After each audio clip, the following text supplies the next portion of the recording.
Tarehe 5 it is the 5th of November 2021. Tarehe ni 5 mwezi wa 11 mwaka ni 2021. Natumai kwamba uko salama, mamka vizuri. It's another Friday.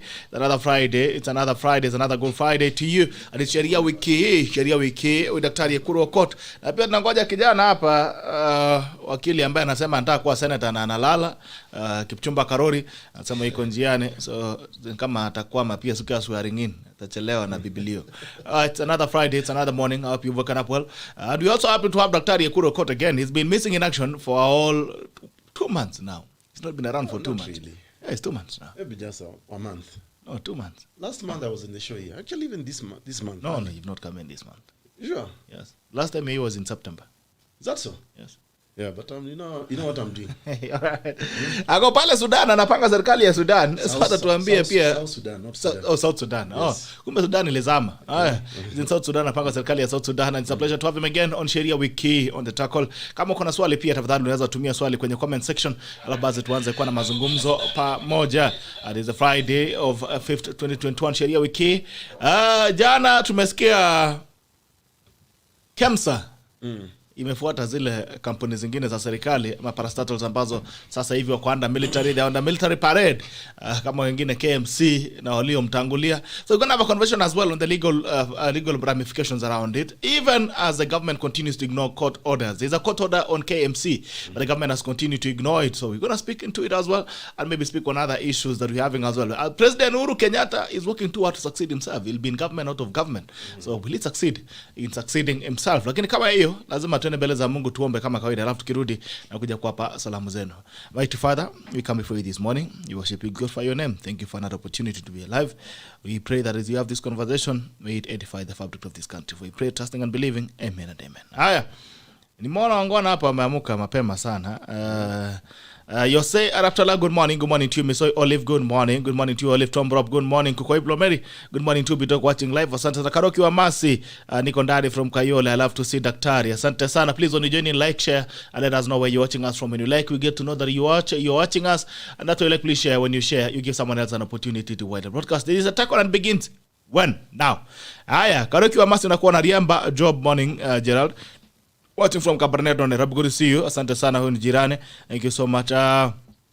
Sheria and Mitch, good morning to you. Sheria and Kelvin Kiprop, good morning. Bito, good morning to you, sir. Jinko, good morning, fan. Good morning to you, my brother. Eric Taita, good morning. Bito, watching from Machakos County. Asante sana. Kiptai Vini, good morning. Tetako Ngeno Jerry, good morning. Kimtai Vini, President Uhuru Ashon Science atoki kwa kiti. Haya. Anasema hiyo ni signs and symptoms of someone who is not living. He's not living the kitimoto. Haya, Asla Movement TV. Anasema good morning, Bito watching from Bomet. Asante sana watu wa Bomet. Wangwana wa YouTube sijui kama mamuka ndio wanaamushwa sasa hivi. Asante sana. Nera Justo, good morning to you. Tuambie where you watching us from Sheria Wiki. Kama uko na swali pia utumie ujumbe haraka upesi pale kwenye comment section, alafu tuanze kuzungumza pamoja. Haya, tuende pia masokoni, tulipe madeni, alafu tikirudi tunakuja kuingia kazi haraka upesi. Ataanza na MC Ken. Haya, good morning to you MC Ken Joksi Kombich. Good morning, Bitok watching you from Kanairo. Salimia my friend Karori. Haya, Langad Geoffrey, good morning watching from Kisumu. Kemba Peter Kipkoech, good morning Bitok and EKURU AUKOT live from K6. Warren Mengich, good morning buddy watching from Masai Mara. Blaka Sichep Kok, morning Bitok watching you from Eldoret. Asante sana to Eldoret. Moses Kobia, morning Bitok watching you from Chuka. Asante sana. Haya, tulipa madeni.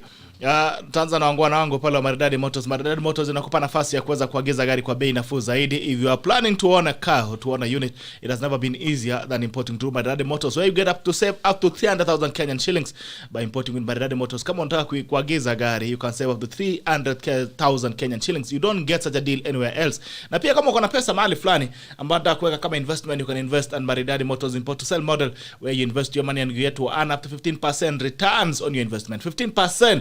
Kwa mahali pengine unaweza hela yako alafu unapata faida kama hiyo. Ukienda kwenye benki wanakupa faida ya 9%, labda 7 ama 8, lakini pale Maridadi Motors up to 15% returns on your investment. Maridadi Motors as well gives you an opportunity to save for 2 reasons. If you are saving for a unit, you can save up to 50% total value of the car. Alafu basi unaanza kuendesha mdogo ukitafuta zile pesa zingine. Na pia kama you are saving to put in your money for a rainy day, then you get to earn as well on 15% returns on the money that you save in the cycle. That's Maridadi Motors. Maridadi Motors moves your status. Kama pia umemaliza shule juzi wataka kuwa driver, unaenda pale Maridadi Driving Academy, alafu unakuwa driver maridadi zaidi. Kama unajenga, ushanunua gari, sasa unataka kudrive kwenda kwa shamba yako, kwenda kujenga, Rexel Roofing got you covered, and Rexel Roofing crowns your houses. It's 10 years. Rexel Roofing celebrating 10 years of being in the industry. Miaka 10. Happy anniversary to Rexel Roofing of covering our roofs and making our roofs very beautiful. And I've told you this, you never get to do your roof twice. You only do it once. And Rexel Roofing has been doing this for 10 years. A track record of quality for 10 good years. Quality roofing shingles, stone-coated tiles, UPVC water harvesting gutters, and waterproofing solutions. And as we celebrate the 10th anniversary, we are giving you 10% off all the waterproofing solutions. We are doing APP waterproofing.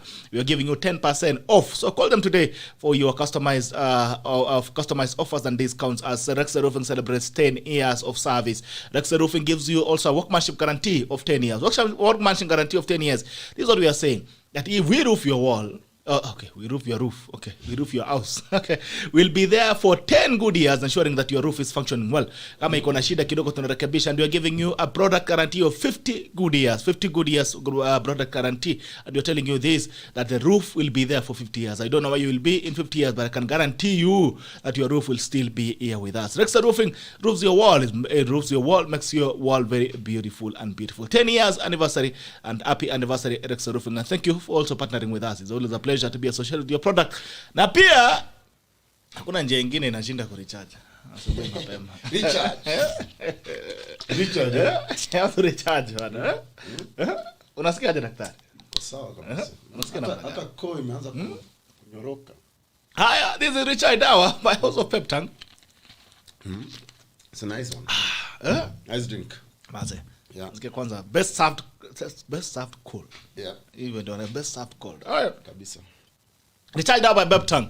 Kama waamka saa hii asubuhi mapema unasikia mwili yako ni kama kidogo imeregea kimbia pale kimbia supermarket uweze kununua product ya Peptang, Richard Dawa by Peptang, alafu basi mambo yako yanaweza kuwa shwari zaidi. Haya, acha nione wangwana hapa wameamuka kwa wapi hapa. Wengine hapa ndio tuanze kazi haraka upesi daktari.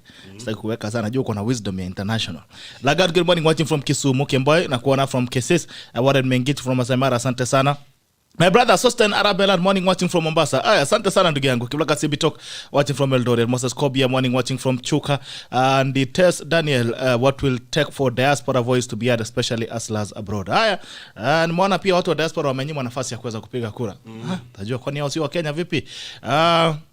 Good morning, Chemi Ilansa. Good morning, watching from Eldoret. Asante sana. Isaac Rogot. Good morning, watching live from Kitale. Joel Rama, Chairman, Diaspora Edition. Good morning, Jerabito. Good morning to you. Irene Wanjiku, CEO, Rexel Roofing. Say hello to Dr. EKURU. Unasalimiwa daktari. Irene. Colin Skipchurch, watching from 64. Boas Ruta. Daktari, good to see you. Boas is Ruta, watching live from West Pokot. Desmond Mutungo. Ngoge, good morning. We talk watching from Nairobi CBD. Kirui, say ai tupunguza mzigo. Haya, Edward Kiberu watching. Edward Kiberu, good morning. Salimia Senator Karori Jokse. Mesa bwana Bitok awe you Peptang. Haya, nipe bwana. Nunulie recharge. Ruchep Kosgei, good morning. Good to see you. Kiprobet, good morning from Shokimau. Kata Enoch, good morning Jira. Good morning to you, daktari. Good morning, Bitok. Good to see you again bwana. Yeah, good to see you too bwana. Unajua sasa ilibidi nitembee nchi jirani. Waliposema wako kidogo na mashida ya katiba. So unajua mimi ni daktari wa katiba. Wewe daktari wa katiba. Yes. Tumeenda kuatibu kidogo. Sababu, and by the way, this is now that we are talking about disobedience of the constitutions and laws. There is a general problem in Africa. There is, I think, a growing massacre or death of what we call second generation constitutions. You know, and today, because the way African leaders are behaving, disrespecting constitutions, we can actually begin to excuse colonialism. Because then colonialism wasn't really, it seems that colonialism was not per se that bad in terms of misgovernance of these now independent African states. Our own people are killing our own, aspirations, are killing our own constitutions. I mean, I'm sure Kenyans are also following what's happening in Ethiopia. You know, this is a country that was actually just the house of tribes. Yes. You know, they had a very, very sort of, good constitution, fairly a good constitution that brought almost everybody, to government. But look what's happening. Look at South Sudan. Sudan. In South Sudan, where I am now advising on the constitution making process, they have had a transitional constitution since 2011. You know, Now we are trying to begin a process of writing a new one, what they are calling a permanent constitution. But I'm still worried with the kind of respect people are according constitutions, respect people according laws. I mean, if we come back home here, look at what President Uhuru has actually championed. You know, this is a man, if you look at all the signs, you know, he doesn't want to exit power. He's trying, like you say, and I'm sure we'll discuss this, either to inherit himself. Actually, I think he's trying to pull a Putin on us. Remember in Russia back then, when President Vladimir Putin term expired, he went back to becoming a prime minister, and Medvedev became the president. Once Medvedev served his first term, Putin came again, up to now. So I can smell the same rat in the case of President Uhuru Kenyatta. The rat is smelling. Yes, it's a smell. It is, you know, like in Chinua Achebe, they used to say, I don't know that you've read Things Fall Apart. Yes. In Things Fall Apart, Achebe writes and says that, you know, a toad does not run in broad daylight for no reason at all. So when you see a toad running. Not a toddler, a toad. A toad, like yes, I'm saying a toad, a frog. Yes. It does not run in broad daylight for no reason at all. So when you see a toad running, you know, just in broad daylight, ujue kuna kitu. So when you see President Uhuru organizes view Oka, number plates ya magari in the same, G4, 73, 74, 75, 76, all those, it's clear. Something is up the sleeve. And if you look at also the way now he's militarizing our institutions, it's actually against the Constitution. Because the Constitution creates independent offices and says that the military should stay in the barracks. You know, but again, I'm actually not surprised, because what can you say is the experience of our military? Look at the kind of violence that goes on in some parts of this country. Tribal conflicts. You will expect that a very idle KDF, Kenya Defense Force, like the one we have, will actually be sent there to quell some of that, conflict. I mean, I come from Kapedo, where, you know, the sound of a gun is like breakfast, lunch, and dinner. It's music to the ears. It's music. All you do is dodging bullets. You're happy not to be shot today. But you will imagine KDF will be sent there to restore peace, because the Constitution allows the president to bring a motion, in Parliament, to ask Parliament to approve for the use of the Kenya Defense Forces, you know, to maintain peace and order within our borders, you know. And and you can see now, President Uhuru, instead of using KDF properly, either to defend our borders, or to restore peace in Kenya, is now using them to actually run parastatals. You've heard of the takeover of KEMSA, KMC. Nairobi County government. Actually, this is now demilitarizing, democracy. I mean, they chased away the only elected governor of Nairobi, because Sonko was elected. And then, of course, they bestowed this into a person who was never elected.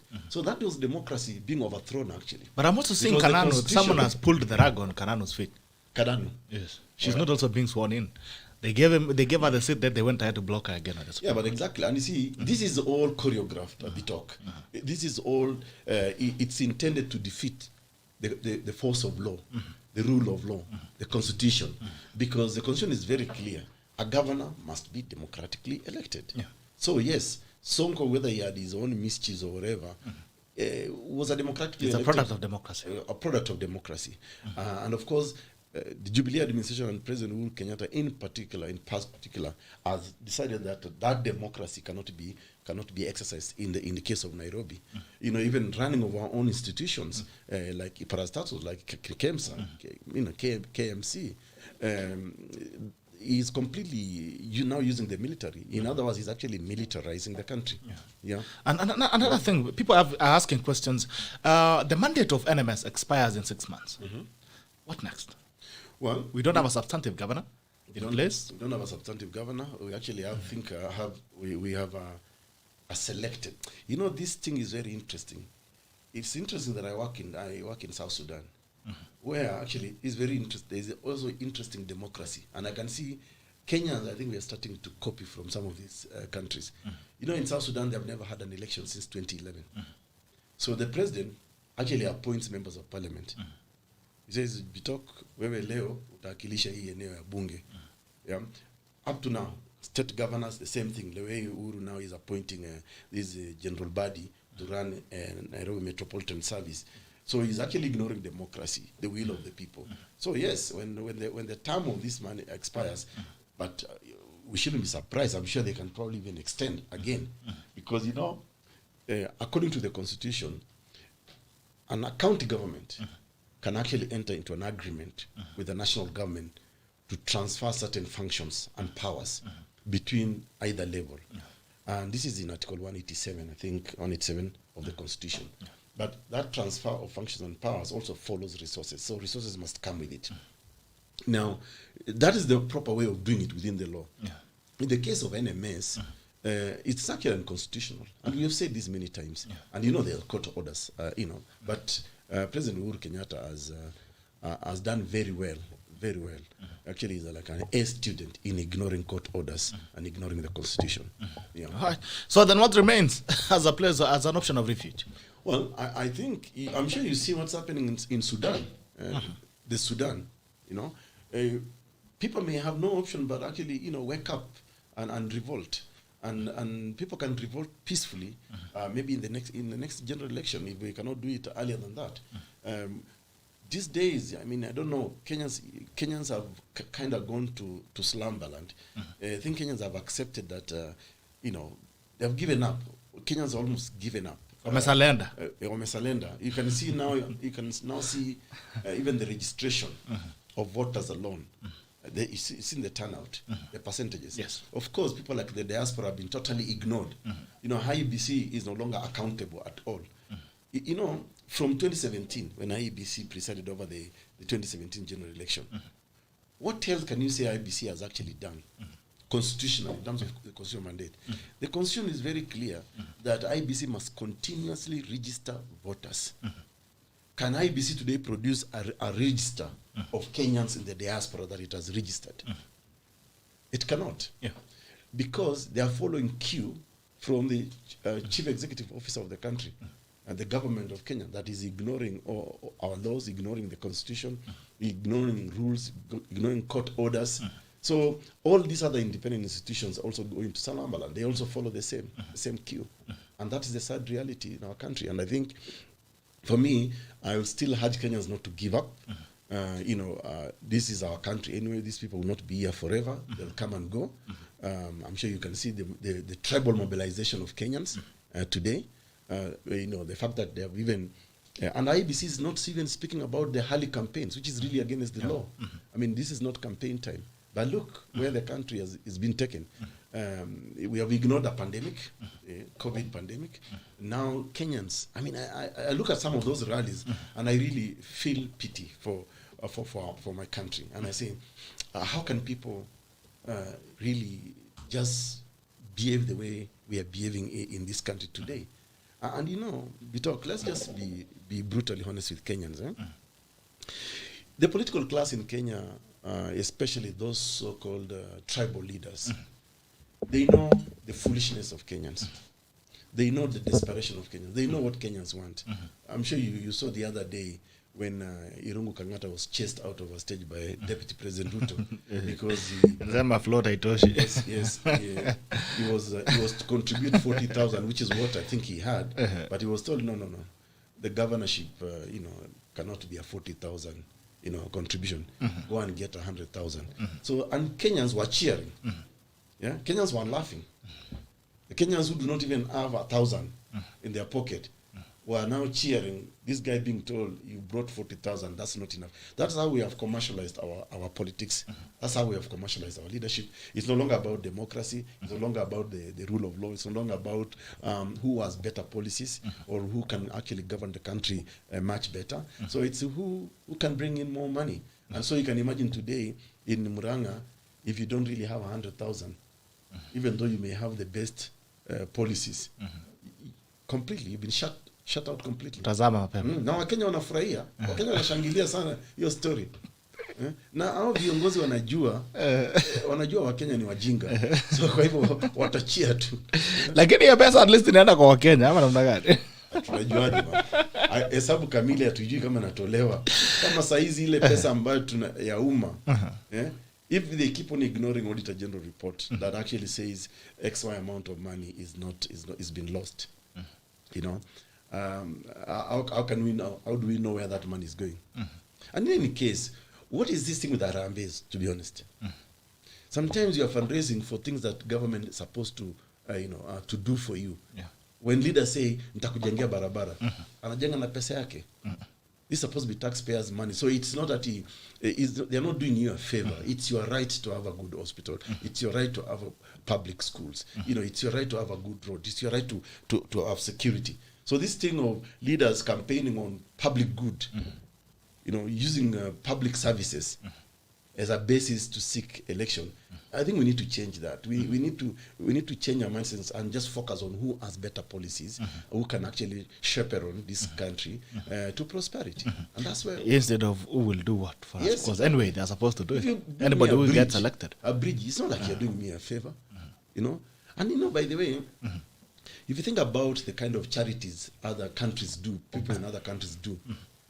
And it is so easy to say, in other countries, cite people like, Bill Gates, like these guys of Facebook, WhatsApp. You can see they invented something and therefore became billionaires, But I don't know in Kenya which of the public figures in our politics has invented anything, or even whose business we know publicly, or as a listed company, for example, so that we can say, at least the money this person has or dishes is from actually this business. This business legit as Terence Creative legit business. Legit business. But some of them, the businesses are very questionable. You don't even know the sources. And the law again is very clear. Bitok. Now that we're talking about Sheria Wiki Hii. If you look at the Political Parties Act, it also requires of you actually to disclose sources of your funds, especially when you're doing politics. Yeah. Today, whether somebody anatembea na gunia ya pesa, it's fine. We can even run around with the truckloads of money, but you should also disclose. And this is accountability. It's in our constitution too. It's in our laws. But nobody ever bothers to ask, okay, where is this money coming from?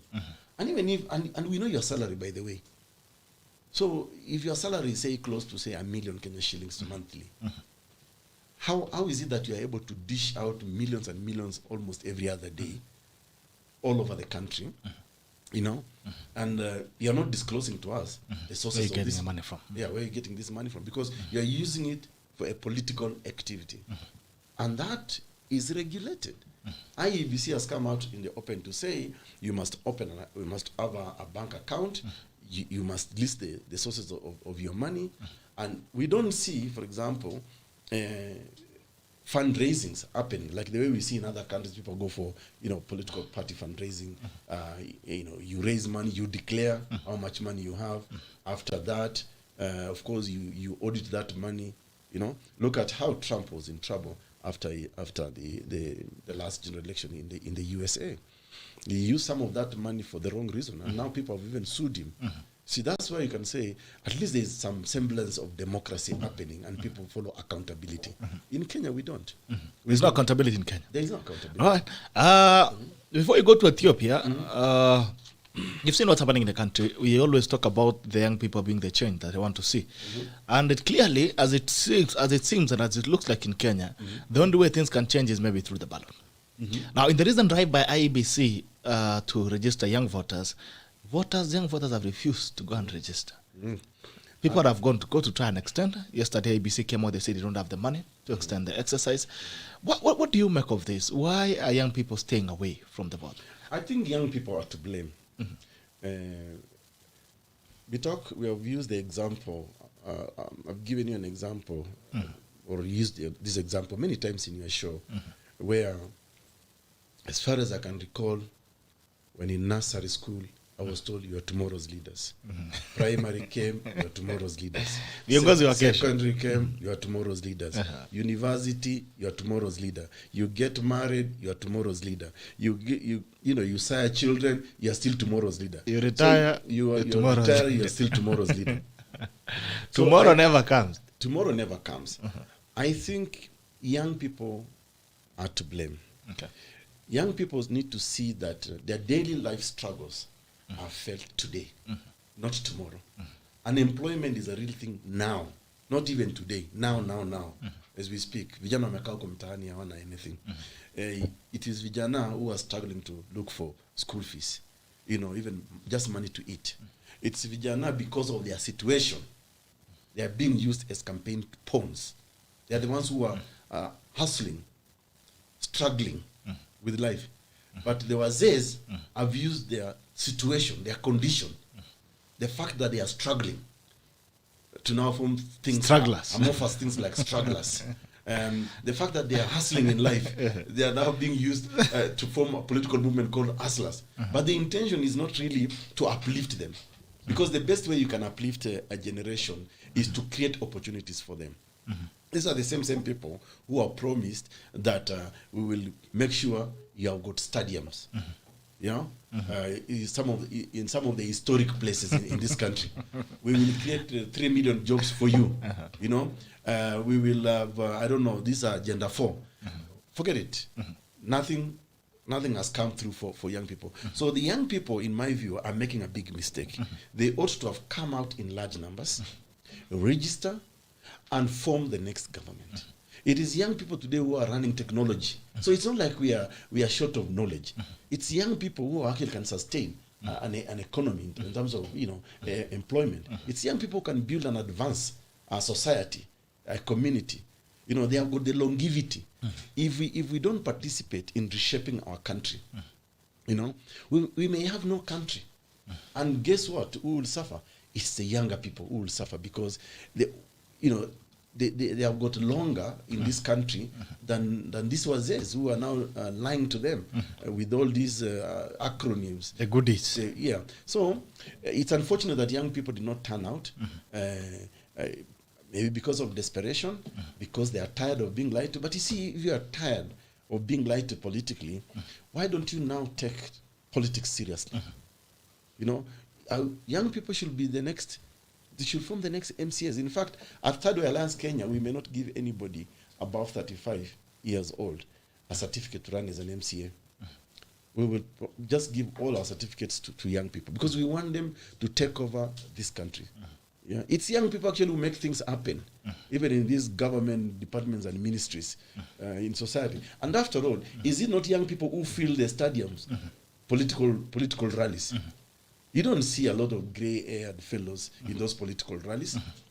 So it's young people throwing away their own destiny. They really must participate, because, like I said, their real life struggle, economy, education, health, security, all those things affect young people much more, in my view, than affects our older generation. And in any case, you can say people like ourselves who are now in our 40s, we probably lived our life reasonably, maybe seen a bit of the world as well. So, and probably because then we had a functioning country, a functioning state. That's why we were able to do that. When we went to school, a lot has really changed in Kenya, and I think it's about time we reflect. I don't know, Bitok, where you went to school in those days in the primary, in the nursery. We went to polling stations. Do you remember a system called Kenya Primary Education Scheme? Yeah? KPE something. Back then, government will find you wherever you are, even if you're in Todonyang, karibu na Ethiopian border. They'll bring the Kenya School Equipment Scheme, it was called, Kenya Schools Equipment Scheme. You'll get a ruler, you'll get a book, you'll get a textbook back then. But over the years, successive governments have killed all public institutions. That's why today education, instead of being free, it is so expensive. It's now, if you're a hard-working Kenyan, say middle-class Kenyan, you're working hard, you are scared of taking your children to public schools because you're worried about the quality of education and all that. You now become a slave of private schools. Not because, we really like to take our kids to private schools, because they're expensive. They're expensive because private schools is a business. They know government of the day are skilled public institutions. Yes. So as a parent, you decide to enslave yourself to make sure at least the kids get a better education. But then again, let's come back now to you expending so much money to send your kids to a private school. And then they finish education, they come back to nothing. They become still a burden. And that's why for me, I think young people need to take politics very seriously. They don't need to see politics in negative light. Don't be lied. But the way people are being lied to that politics is dirty, we can clean it. We can make politics about issues based. Be sanitized. Yeah, we can sanitize politics. We can talk about how do we create a better economy, how do we create a better education system, a healthcare system, in this country. We should not be struggling. I mean, I remember when I was reporting at the University of Nairobi back in the days, I didn't go to a private hospital for medical checkup. I went to a dispensary in the village, and then a clinical officer did all my tests, gave me a certificate of good health. So these days you can't do that. So public institutions are being killed, and again I will say the greatest, the highest number of casualties will be from young people. So you better take leadership very seriously. Sawa, take leadership very seriously. Umesema uchukue kura kwa sababu hiyo ndio silaha yako peke yake. And you see, we were trying to make a shortcut when we were doing Punguza Mizigo Kenya. We tried to actually reduce the cost of our election. And our proposal is very simple, and it still is there.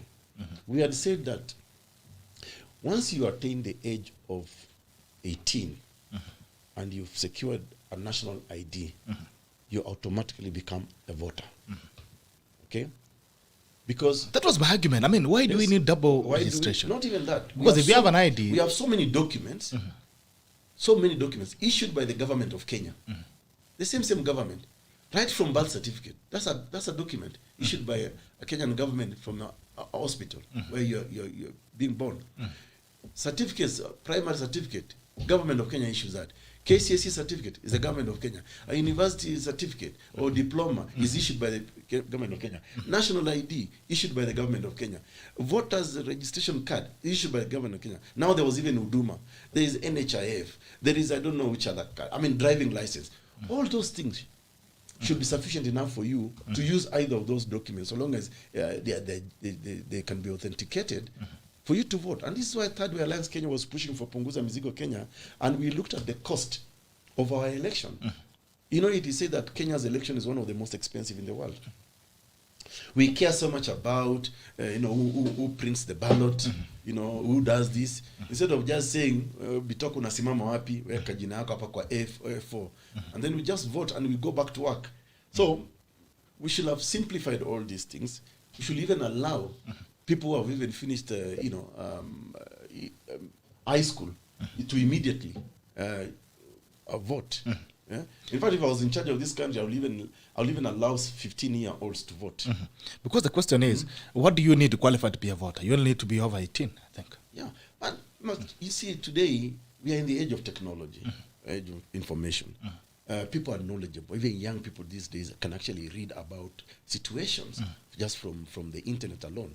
So why shouldn't we interest our children, even from the ages of, say, 15, actually to be able to read about their political aspirants, who do you think you can vote? If they can make certain judgments about certain things, if they can sit and pass an examination, then what is so magical about them saying, okay, you have got A, B, C, D people vying for either MCA or MP in this area. This is what this person is saying they will do for you. This is what this person is saying they will do for you. And take that. Even 15-year-old now in Kenya should be sufficient enough to vote, actually. Okay. All right. Niko na swali zako hapa kidogo. Frederick Juma, good morning. Good morning to you. Some I had missed a lot. Was away. On assignment, I'm back and happy to join the tackle Salimia panelist. Asante sana Frederick Juma, good to see you. Peter Kinyanjui. I had missed Mheshimiwa EKURU. He always discusses with our mind. Kindly ask him to join the ASLA team to push the agenda of Kenya. Watching from Atlanta, Georgia. And John Jagi, good morning GB and team. Wacha tufunzwe sheria leo na daktari. Asante Frederick Juma. Dr. panelist, Kenya mahali imefika kuna vitu zingine asihitaji all this law and follow the law. People have mastered the art of going around it even after they have committed a crime. Some if the military can get and have the job done well and services delivered, what's wrong with that? John Jage as well is asking, please ask Dr. EKURU AUKOT what is happening in the military. They are now opening radio, TV stations and running parastatals. Past 2022, what will happen to them? Because there is no law that supports that. What will happen? If we allow this trend of our military to begin to participate in the public affairs of this country, especially on matters democracy and running of government, we are setting a very dangerous trend. If tomorrow the person in charge of the Kenya military, the CIC, Commander-in-Chief, for example, does not want a certain political outcome from a democratic process, nothing will stop him from telling the military, we are taking over. It is happening in Sudan. In Sudan, today, the military has taken over. They have thrown away their constitution. They have thrown away any democracy. So this is not. We should not take this thing very lightly. Now, what business do they have to run TVs, radio stations for? What are we short of radio stations in this country that the military sees it fit to actually run a TV station? So they could do what? I think we know the work of the military is very clear, to defend our borders and to make sure that Kenya is secure. If Kenya is not at war with anybody and we don't want to be at war with anyone, the Kenyan military can actually do certain things. For example, I don't see them, for example, even putting up bridges. And in boys' time, they could be building gabions and bridges. Yeah, they should be doing all those works. They should be helping to reconstruct this country, not to be rulers or because that's exactly what's going to happen. Or businessmen. Yeah, don't forget the military. They enjoy monopoly of power and weapons. These are the only people who are licensed to carry weapons. So what if today they decide that no? And it's very dangerous to bring the military into public affairs. No, this is a bad trend. But people are saying, like the argument that Juma is making, if they are getting the work done, anyway, recharge kwanza. Recharge kwanza. I don't know which work are they getting done. I really want to hear that. They're saying KMC is making a lot of money now. But now I'm seeing something. I want to read something for you, Dr. There's something that's happening here. I'm seeing there's a budget that has been blinded. And most of the time, anyway, military budgets are blacklisted. Exactly. I'm seeing here, there's something that was done here on paper. Am I saying it up? I saw something here. Right. Daily Nation, it says the government is to increase spending on national security by 6 billion. In the coming election year, the 2021-20 budget estimate suggests, according to the estimates, the Ministry of Interior and Coordination of National Government, which is headed by Secretary Fred Matiang'i, will be among the biggest spenders. In total, the government is planning to spend a colossal 340 billion on internal security, up from 334 billion, continuing a trend that has been in place since Jubilee Party came into power in 2013. An analysis of the estimates indicates the National Police Service register of persons. Now, my concern and my circling is on the amounts that has been proposed to be spent within an institution that's not auditable. Yes. So, and it's now being transferred to manage public affairs. So, who will audit it? If you have a problem with KEMSA today, how am I going to audit KEMSA? Let me give you my experience. When we were writing the Kenya Constitution 2010, and of course one of my duties was to make sure that the draft constitution was to be distributed widely to each and every part of the Republic of Kenya. I remember writing to General Kianga that time, and I told General, this constitution is about the country. We need the military to help us to distribute this, because you've got machinery, you've got these, choppers, the channels, planes. Please help us distribute the constitution to each part of the country. Do you know the military charged us? Okay. I paid a very hefty bill. So we asked them, okay, we want to do an RTGS. Give us your account details. They refused. They said, no, write a check to us. So we actually wrote a check. So I was like, why are they keeping secret their account details? This is just from one government, statutory body like the Committee of Experts. We are just transferring money from our bank account to your bank account, and it was one way of tracing even the money. But they insisted we need a check, and they charged us for each flight, to transport an important document as the Constitution of Kenya. We were going to Moyale, Mandera, Wapi, everywhere, and we wanted to reach as many Kenyans as faster as possible. Kenyan military charged us. So what service are they giving us if they are charging us? This is a business enterprise on its own. So coming to this issue of, that they are making things done, if then they're going to, if you have to go by that argument, then it means because the money they are using is taxpayers' money, they will have to open their books. They will have to open themselves for scrutiny. Just the same way, because this is not money to go and fight an enemy. It's now money you are going to serve the people of Kenya. Yes. So we are not at war. So if you are not at war, then you must open your accounts, you must open this institution, and let's audit them the same way we audit other institutions. So there can't be any more secret, because the principles in public finance under Chapter 12 are very, very clear. Accountability is very clear. Prudent use of resources is one of the principles. You must account. Article 201 is very clear. The Public Finance Act, the same thing. So the military cannot come now and tell us, because we are the military, we cannot be audited.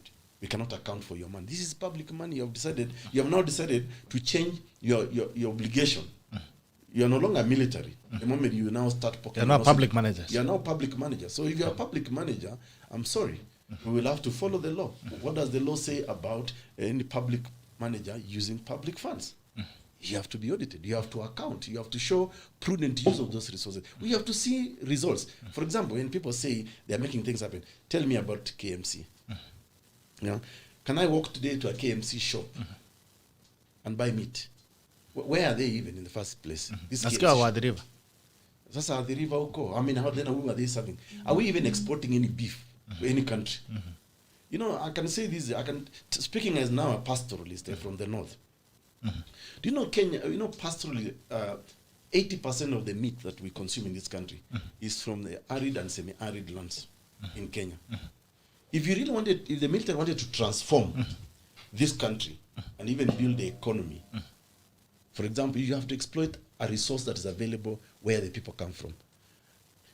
I would love to see today a Kenya Meat Commission established in, say, Wajir, Mandera, or Turkana, where the farmers are. Or the pastoralists. And that way, you put money into people's pockets. You will cause a circulation of money in that region. And you begin to change people's lives. People will probably start eating properly, because now instead of a person having 200 camels or 100 cows, you can sell even 30 of them, and that will put money into their pockets. They'll be able to afford education. They'll be able to afford health care for their people. I should see the military today encouraging people even to pay NHIF cards, so that when they fall sick, they can use their cards. So that for me is real transformation. You cannot transform a country secretly. We have to see what are the benefits. Chini ya maji.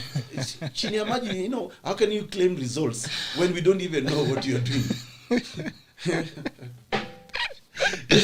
Anasema the end justifies the means. The end justifies. But we have to see. I mean, we have to see. Okay, when you talk of transformation, we want to see. When you talk about transformation, it has to be change. Yes. Bitoko ulizaliwa ukiwa uchi, siku hizi unavaa shati. Siku hizi unavaa shati. We transform. Navaa nguo. Siku hizi unavaa nguo. And they can see the process. Unatembea mguu chuma, siku hizi kuna kiatu. Italian leather. Kwanza ilikuwa imeanza kukula kiatu. Unajua mara ya kwanza kuvaa viatu, mguu ilikuwa ngumu kuliko ngozi. Walikuwa wanasema ukitaka kujua mahali watu wametoka, angalia angalia kiatu vile kiatu mtu amevaa. So transformation has to be visible. For me, I've not seen any. When you talk about transformation, even Jubilee government of this Uhuru Kenyatta and Ruto can actually claim, I think they have transformed Kenya. Yeah. Wanasema tumejenga reli, tumejenga barabara. Yeah, but what is the economic value of it? If I and Jubilee administration is becoming a huge spender. So I'm not surprised even with now allocation of those billions to the military, because they waste money. Jubilee has wasted a lot of money since it came into power. The 350 plus billion Kenya shillings for SGR. We did calculation, and we sat down with some economists. 60 billion was enough. 60 billion or 60 million? Yeah, was enough to expand the MTR, the meter gauge rail. The MGR to SGR. The MGR to SGR. So all you need to do is just the width. That's all he needed to do. And he did not need to spend 350 billion because 3/4 of that money went into compensating people. And what these people do, they know government plans are ahead.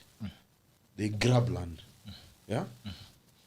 Actually, I feel bad about SGR because it is spoiled for us the one and only National park in within a city. All over the world. That alone was an attraction.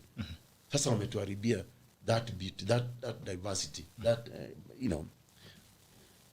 that conservation. Hivyo ndio Kenya iko. Hiyo ndio Kenya iko. That is Kenya for you. Hata hii pesa unasikia, and by the way, Kenyans should be very skeptical when they hear SGO, some department is going to get more billions and billions of money.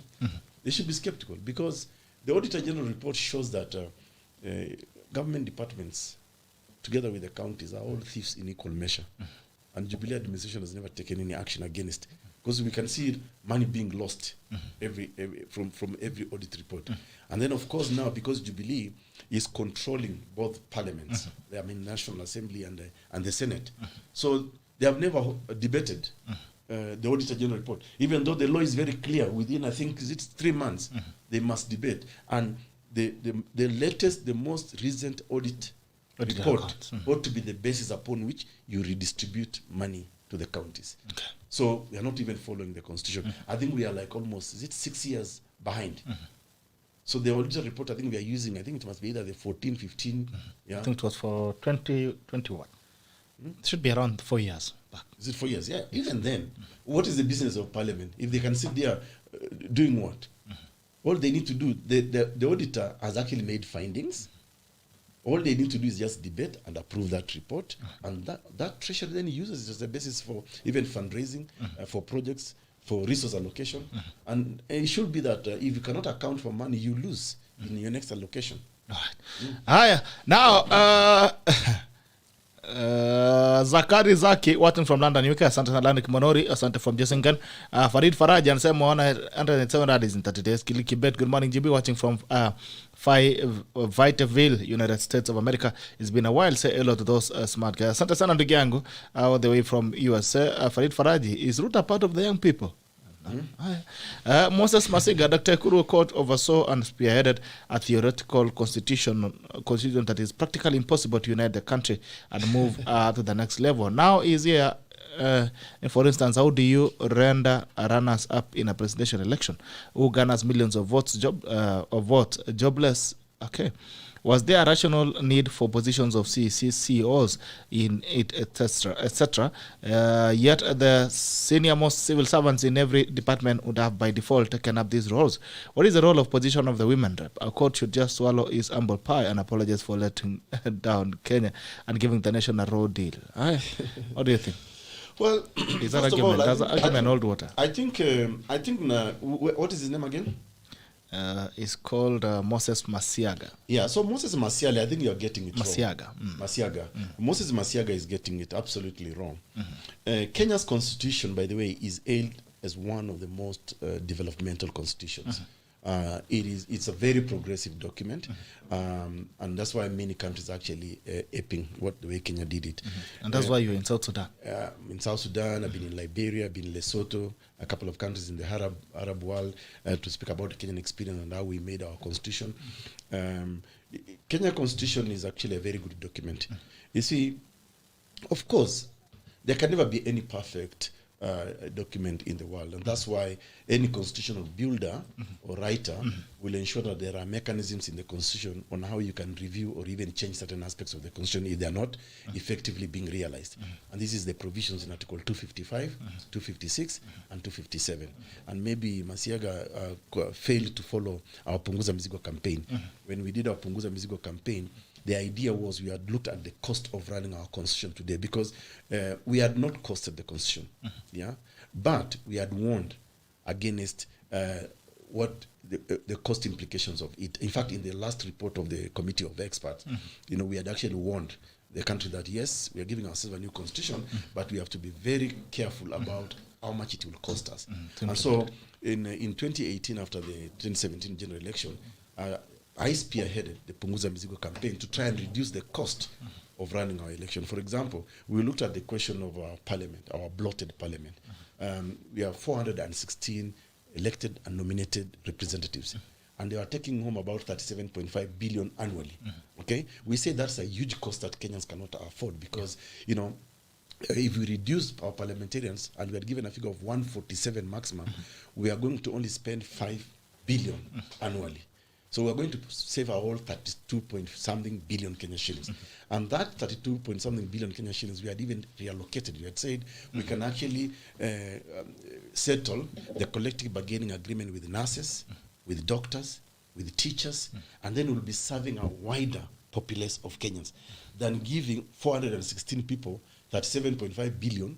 When, for example, here in Nairobi, we are about, what, 5 million? 5 million residents, and we are only getting, I think, 12 billion, if I'm not wrong, or 11 billion thereabouts. Yet we are expected to have clean water, running water, electricity, and all that. So we costed that. We looked at over-representation. We also looked at commissions, and we said these commissions are actually not worth, many of them we don't need them. For example, what benefit do we see from the National Cohesion and Integration Commission? And yet we have got the Kenya National Commission on Human Rights. We have got EACC. So we looked at all those commissions. We can collapse some of them and maybe have just one, and maybe create departments. And we looked at, for example, how to address corruption. We are losing 700 billion to corruption every day through. So we are amending the Kenya Constitution. We are amending the Kenya Constitution so that we can strengthen the Directorate of Public Prosecutions, okay, and say that for within a certain timeline, and we brought in timelines on how you prosecute corruption cases, and you end up and you save money. So many things. For example, we had said, I'd even said to you earlier, we had looked at the cost of running our elections. Yes. And so it's not fair, to say that we gave Kenyans a raw deal. You see, the constitution of any country may not even be worth the paper it's written on if you don't have the right leadership. The spirit. The right leadership that will enforce the letter of the Constitution and even the spirit of the Constitution. So if you look at, for example, Jubilee administration now, today, President Uhuru Kenyatta went against this Constitution to create chief administrative secretaries. He also went ahead to maintain the old provincial administration. When the Constitution is very clear to say, Kenyans wanted devolution. Okay? That's why we have devolved to the 47 counties of Kenya to try and address the question of inequality in this country. Because I don't know where Masiaga comes from. For me, coming from Turkana, for the longest time, we used to literally beg and say we are being marginalized, we are minorities. Now, with this constitution, nobody has an excuse to say that we are being marginalized. We now need to look at marginalization within marginalization. But at least equitably today, Turkana County, where I come from, or if you are from Kwale, Nairobi, Kiambu, we all get allocation equitably. It is now incumbent upon the people we give governors or MCAs in our respective counties to ensure the money is prudently used to develop each and every county of Kenya. So we are addressing all these issues in our constitution. So our constitution is a very progressive one, and I will defend it anytime. But I'm not saying it is necessarily perfect. There are, the only document we cannot amend, as you know, is the Bible, the Quran, and those are the religious books. But hii ni kazi ya mikono ya binadamu. But was these guys, then why were we fighting BBI? Who? Because BBI was seeking to amend it. No, BBI was not seeking to amend the Constitution. Yes, it was seeking to amend the Constitution, but to expand, to create a bloated government. BBI, I'm opposed to it because it is a tribal outfit that was going to say, I come from region X, let's expand the executive to create some positions for some big tribes. So the rest of us, if you are an Ogiek, a Sengwer, or a Malakote, or a Boni from Boni, you will never be in government. I think we are satisfied with the current, system. If it was my wish, I would love a lean government, and this again is what we also proposed in Punguza Mizigo. I will have a lean government of not more than 15 cabinet secretaries, and with the resources equitably distributed using the Ward Development Fund as we had proposed in Punguza Mizigo. Then I'll be preparing Kenyans to have a debate about whether we actually need the 47 counties. If we send money to all the is it the 1450 wards? All the wards of Kenya, but equitably. Even if it is 50 million, for example, even per year, per ward alone, and you tell people in the ward, you need to prioritize what are your priorities. Some people, it will be maybe water, maybe health. That way, you quickly, within a very short time, equalize Kenyans. So that in every ward, regardless of where you come from, hata kama unatoka huko kwetu Lokitang, mwingine unatoka sijui huko Lunga, Kinakwale, ama unatoka Lamu huko, some of those islands. But you are all enjoying good roads, good schools, good hospital. Then Kenyans will now be ready to have a conversation whether we actually need the 47 counties. Okay. In my view and in my vision of this country going forward, I'll probably even have only 4 regions. North, East, West, and South. But to make sure that we have got a serious leadership at the top that now sees that development is being enjoyed at each and every ward of this country. In the 1450 wards, 1,450 wards. We use those ones. And this is what's happening elsewhere in many countries, by the way, that have progressed. People don't sometimes care so much about national politics. They care about what they are. The local politics. The local politics, the unity, the small local authorities that say in the UK actually do for them. That's when people start caring about, do we have bus transport, train transport, Zimamoto? Do we have garbage collection? Can my kids walk just around the block to a good school? You know, those are the things that actually build a nation. You know, so that we can make it easy. Anybody and anything can become a president, so long as you're actually enjoying stuff. So, without just overemphasizing, we have a fairly good constitution. What we lack is just progressive leadership, transformative leadership in Kenya. That's what we lack. And Kenyans, we can keep on complaining about this, but the leadership of this country is a reflection of who we are. So tuache pia kulalamika. Yeah? We made our bed. We should lie on it. Let's lie on it. Allah? Yeah. Okay. Hata uturumi. Naambia tu ukweli, because wacha nikwambie bitoko, mahali tumefika. Recharge bus. Mahali tumefika as a country, if we are not honest with each other, then we are lying to each other. Tutakwama. And by the way, I just find that Kenyans, we are largely dishonest. I mean, generally speaking. And I'm not saying everybody is dishonest. You know, if you look at the way people pray in this country, kabla chakula, hata hii shows today. Hata sasa tumeiombea. Lakini sisi wakora at least tunangangana na hiyo watu. Tuna nini? We go to a political rally, tunaanza kuomba. Kabla hatujakula tunaanza kuomba. Alafu immediately after that tunaanza kutukanana. So you even wonder, we are supposed to be largely religious or Christian nation. If it just going by the number of churches, so you will imagine the word of God, even the 10 Commandments, will actually help us transform. Would be enough. Freak us, transform, so that we don't even have to have some of these debates we are having nationally. But it's not working in Kenya. I think maybe religion is actually not working in Kenya. Maybe we should try another experiment. And someone is saying, I think Cleveland is solving your problem.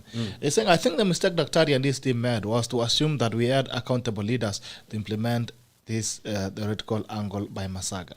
Okay. No, but I think, listen, it was not our business to craft a certain leader or to visualize a certain leader. That was not possible at the time we were writing the constitution. As a matter of fact, and that's, I go back to the question of dishonesty in our nation and our country. Did you know, by the way, Kenya is the only country in the world that has dedicated a chapter on leadership and integrity? Yes. I would like you to go to our website called constituteproject.org. Constituteproject.org. Yeah, constituteproject.org. You will see there, go to that website, you will find about 194 constitutions of almost every country. Yeah? Go into leadership, type leadership. It will bring you, it will bring you, first and foremost, Kenya's constitution that has even dedicated a whole chapter to it. So, I would argue, Kenyans wanted a certain type and character of leaders. Unfortunately, who we elect at every election is the opposite of what we wanted. I may not blame some of these scrupulous leaders per se. I will blame the people who elect them. Okay? Because even today, Bitok, in a pandemic, in a country that is sliding down economically, in a country that is being tribalized, some leaders have decided we ignore this pandemic. Let's now campaign for 2022. And guess who populates those rallies? Si wa Kenya. Sasa unaona? Sasa ni nani mjinga hapa? Ni hao viongozi ama ni sisi wa Kenya? Yeah? Why would you be? We are the fools. Yes. So let's take some blame bana. Yeah. Tukubali tu. Haya. Sawa. Wana nani mwingine hapa? Lawyer Pus Ishmael anasema konkawe daktari 100%. Fredrick Juma bitokela court sio kila kitu inafaa solution ya sheria zingine ni tabia mbaya and the lack of morals and greed. Totally people agree. Should just change their character. David Ngetich, punguza mzigo is the way to go. Haya.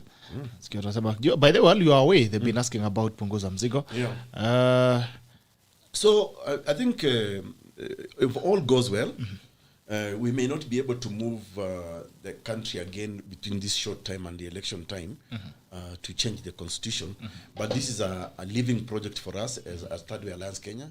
In fact, it forms the bulk of our campaign manifesto towards 2022 general election, and we will sell Punguza Mizigo as our message to Kenyans, because it's bringing real solutions to this country.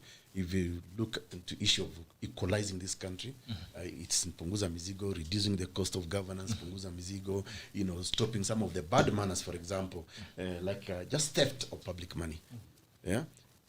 Theft of public money. Corruption, people say corruption. For me, at Thirdway Alliance Kenya, we call it theft of public money. Ni wizi. Kama ukipatiwa pesa na unaambiwa ati utaambia tutajengea barabara na hatujaona hiyo barabara na pia pesa tuioni. Wewe ni mwizi, umeiba. So as we are calling that theft, corruption is theft, and we will use this message to rally Kenyans, behind us towards 2022 general election, and to make the right decision, right choices. It's up to Kenyans to make the right choices. Choices have consequences. Nera Justo, I'm watching from Kisumu live na uliza Daktari Okot, hivi venye yeye kama kiongozi akona plan gani ya kujenga wana youth ya kuemploy vijana kama kiongozi ya pili, na anarudi kusimama kiti cha urais ama atakiraundi?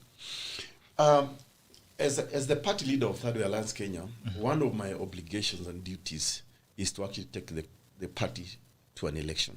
So yes, I will still run because we have a story to tell about this country, and one of our pillars in Thirdway Alliance Kenya is to encourage youth and women to form the next government, and we are very categorical. We believe that the youth of this country should be in charge of their destiny. They should be in charge of this country, and so. If you are in charge of your own country and your own destiny, then you are able to come up with solutions that affect you as a youthful. But you have to make sure you sit on the table. And for the youth of Kenya, by the way, let's stop begging anymore. I'm not in the youth bracket right now, but I feel for the youth of this country, because I have got nephews, I've got nieces, I've got relatives who are very youthful, still in school, still in colleges, and I think a lot about them, because they must be able to live fairly well in this country, and they must be able to create their own opportunities, and I want to encourage the youth that to stop waiting for their parents to die so that they inherit anything from their parents. I think we must create a conducive environment where the young people in this country create their own wealth, and that can only happen if you have got a responsive government to the problems of society. And that responsive government has to come with responsive leadership. It's a leadership that must put together economic policies, health policies, educational policies that will benefit everyone, will even create wealth for the people. So I will say to the youth of Kenya, join Thirdway Alliance Kenya, don't be discouraged, and let's go into an election and elect our own government. We should elect our own government. As young people. Yes. I think it's the biggest constituency now. It is. What the constituency... and we talk, like I keep on saying, and this is not to discourage the young people of Kenya, it's foolhardy to keep saying that we are the majority. So what? Use your numbers. Use your numbers. Use your numbers to change society. First of all, stop going to some of those rallies that communicate nothing to you. Mnaenda tu pale kuanikwa tu kama nguo kwa, you know, na hakuna kitu comes out of it. Because listen, at the risk of chokozing some of your listeners who are who are hustlers. Unajua hapa we tackle them. Let's tackle them. You see, it happens real time. Because we want to compete politically with everybody else, including the Aslan Nation, the Oka guys, and everybody else there.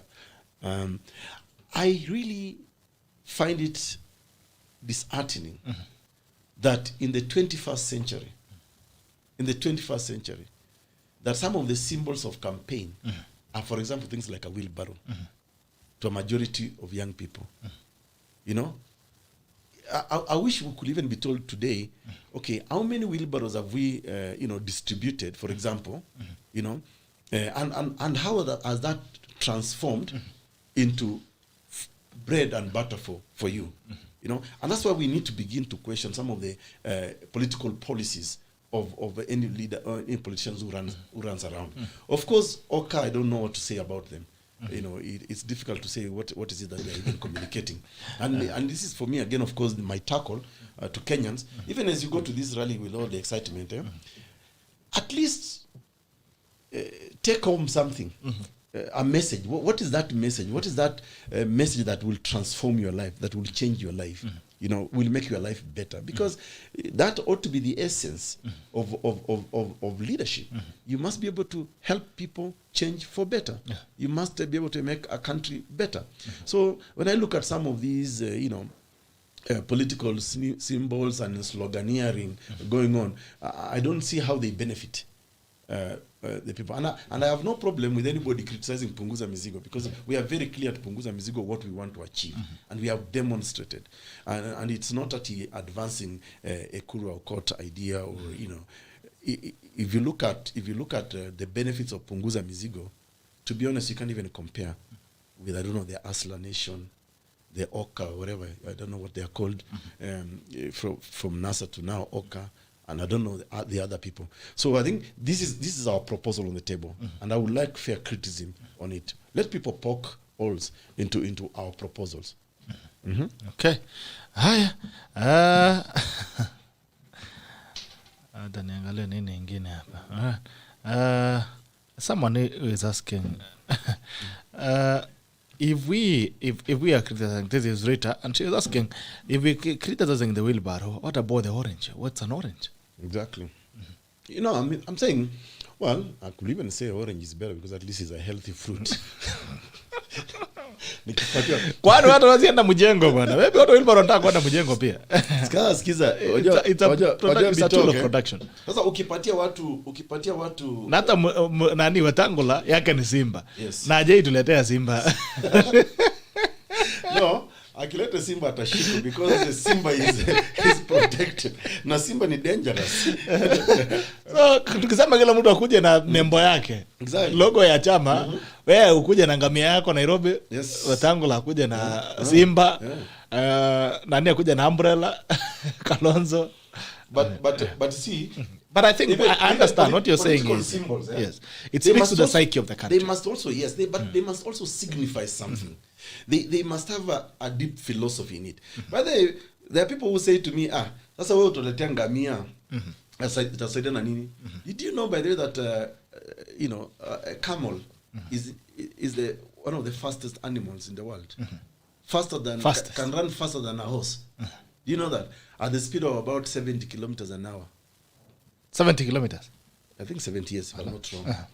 And a horse can only run for like 80 minutes, pretty quick in a choker. But anyway, we don't eat symbols. But I'm saying, look at the meaning behind.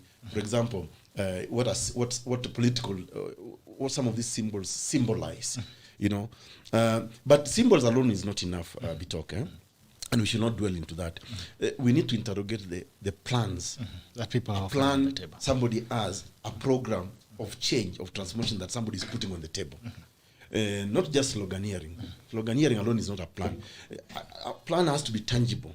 If I'm going to execute, for example, punguza mizigo the way we have proposed, and I want to invite people to look at it. If I'm going to implement, because that will be our program, our political program. If you are going to implement punguza mizigo, you will see the actual changes. We had even costed how much we save for the country and how we are going to spend that money to transform the country. So yes, we can come with symbols and animals and whatever, but let's also interrogate somebody's plan of action. Haya, swali nyingine kwanza, Richard, kwanza after tackling Kenyans and being tackled back. Richard, mimi nataka watu tackle. Naona kuna Senator Steve hapa. All right, Richard Dawa 100%. They have been promised 100% nice. Okay. This 100% no added sugar, recharge dawa from Peptang, ginger, lemon and honey. This is your pack. Yes. Of recharge. So naona Senator Kikombe. Steve David Kipruto anasema, hustlers have been promised 4 million jobs. Fair enough, it's a promise. But I will also now ask Senator Kipruto, can we also now account for the 3 million jobs we were promised from 2013? By Jubilee.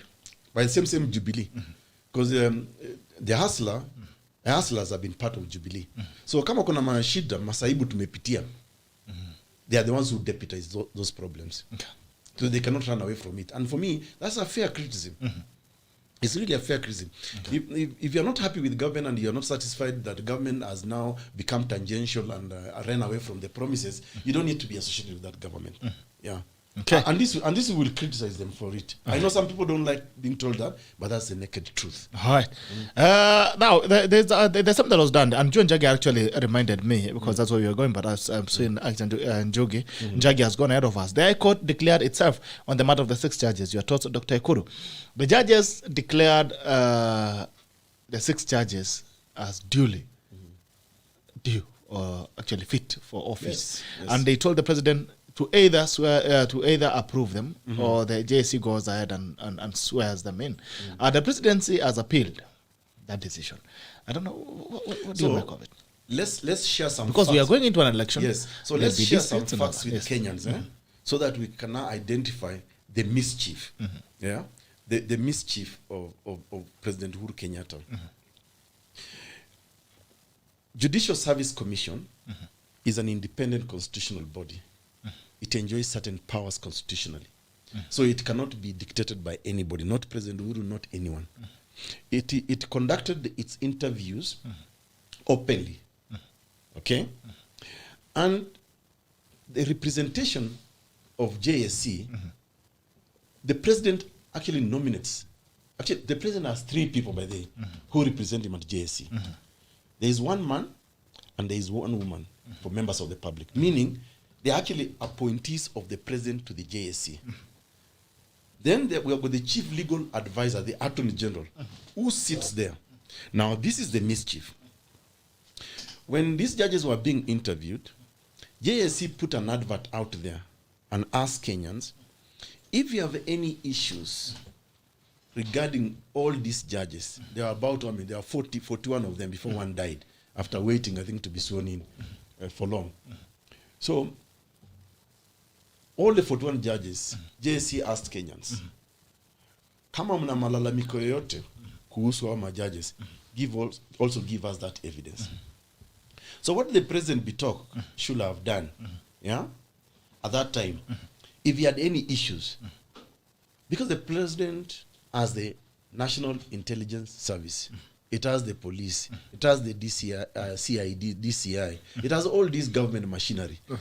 It can even ask CIA or Mossad or or this the British one is called what, MI5.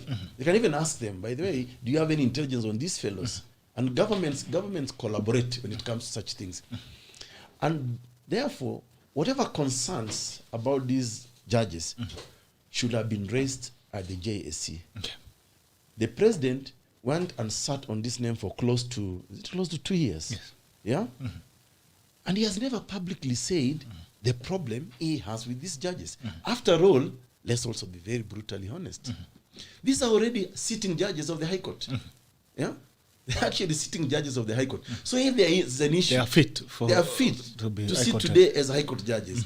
So if there's an issue about them, why hasn't the president presented a memorandum for them to either be removed, because it's only JSC that can actually remove judges. There's already a judge who was removed. You remember Mutava, Justice Mutava? He was removed. Yeah, but we have to follow the law. The law says if you have a complaint against judges and fitness in the office, you take that complaint memorandum to JSC. Justice J.B. Ojwang faced a similar, similar process. So the president's process of vetting these judges is unconstitutional. He needs to follow the law. But then again, we shouldn't even be surprised with the way Uhuru Kenyatta has actually conducted himself as president. The president, I'm sorry, is coming out as a person who doesn't believe in the rule of law. He doesn't believe in the Constitution, because the Constitution clearly outlines how you remove a judge or how you question the character or credibility of a judge. And in any case, again, let's also now, the risk of sounding political, is it one or two of the judges sat on that bench that declared BBI nullity? Null and void. Yes. Null and void. Yeah. So maybe the president is actually revisiting. Maybe the president is just bitter that these judges actually sat to nullify a project that he had invested so much money, so much energy, using, of course, his political brother, Raila Odinga. So again, we shouldn't be surprised. It could be that theatrics as well. So Nezakwa is revisiting the judiciary. Well, he said it. Null and void. He said it in 2017 that we shall revisit. So the president clearly is just abusing his powers. So there's a story that is trending. Before I come back to this guys, now I want us to look at it legally, not by as tea masters, but as legal minds. Now, yesterday, former First Lady of Machakos County held a press conference. Lilian Nganga. Yes, Lilian Nganga. I saw with the some wakili. evidence. And it's very interesting that my good neighbor, Philip Murgor, these days is only representing women. He's my good neighbor in the village. So, at the time he was representing some girls from Olesede. So those were his nieces. I've seen, I've seen the other time it was in Top Coin. Anyway, we don't know why he finds himself in those interesting scenarios. But now Lilian Nganga did a press conference yesterday, and this actually needs a recharge because this is thick.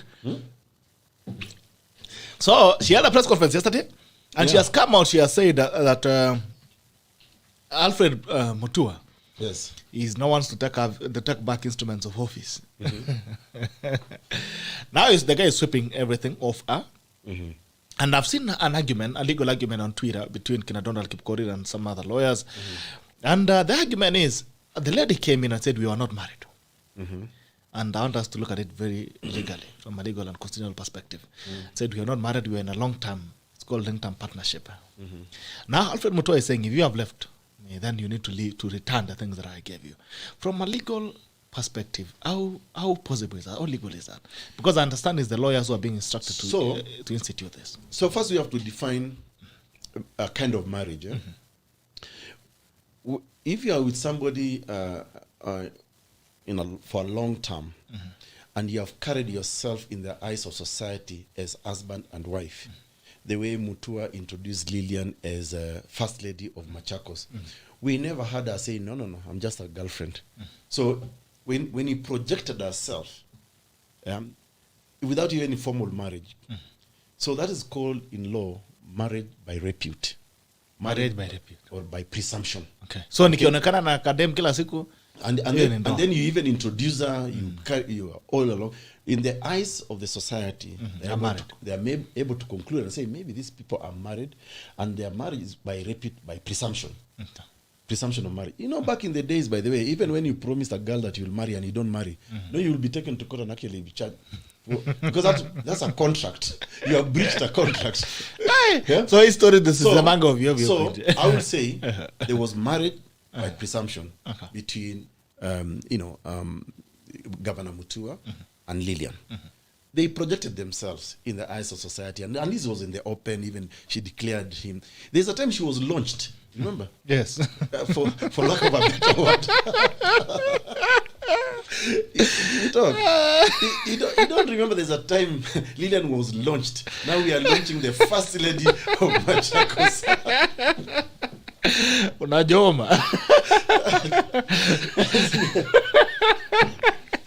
She was launched. Yes. Right. There was a public baraza that was held, organized, to launch the first lady of Masaku.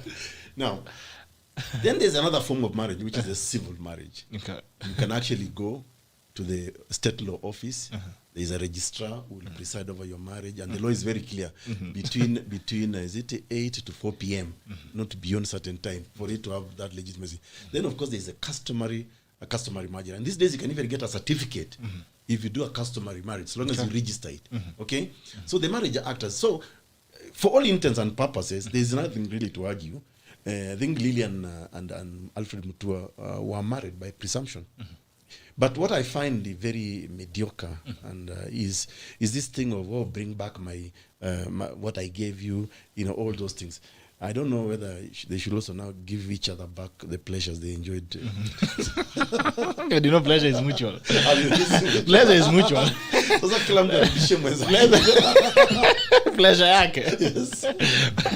Pleasure is mutual. Property is not.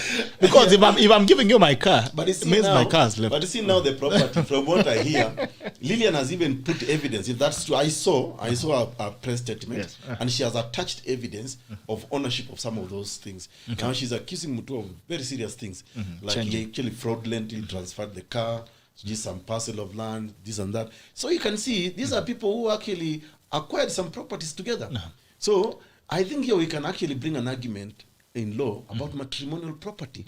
And I think we need to go to a court of law and say, yes, there was matrimonial property.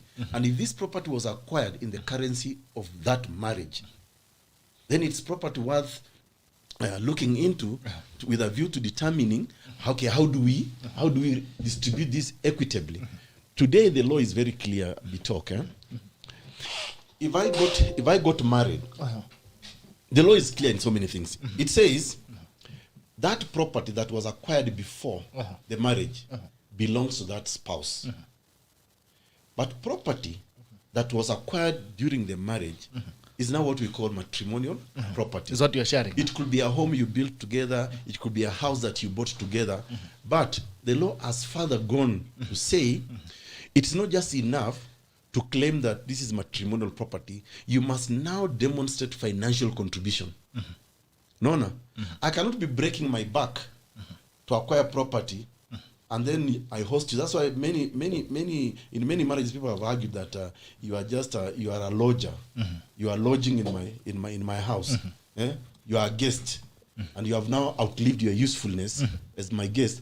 And so the courts have gone further to say, well, don't just claim, demonstrate contribution and demonstrate financial contribution.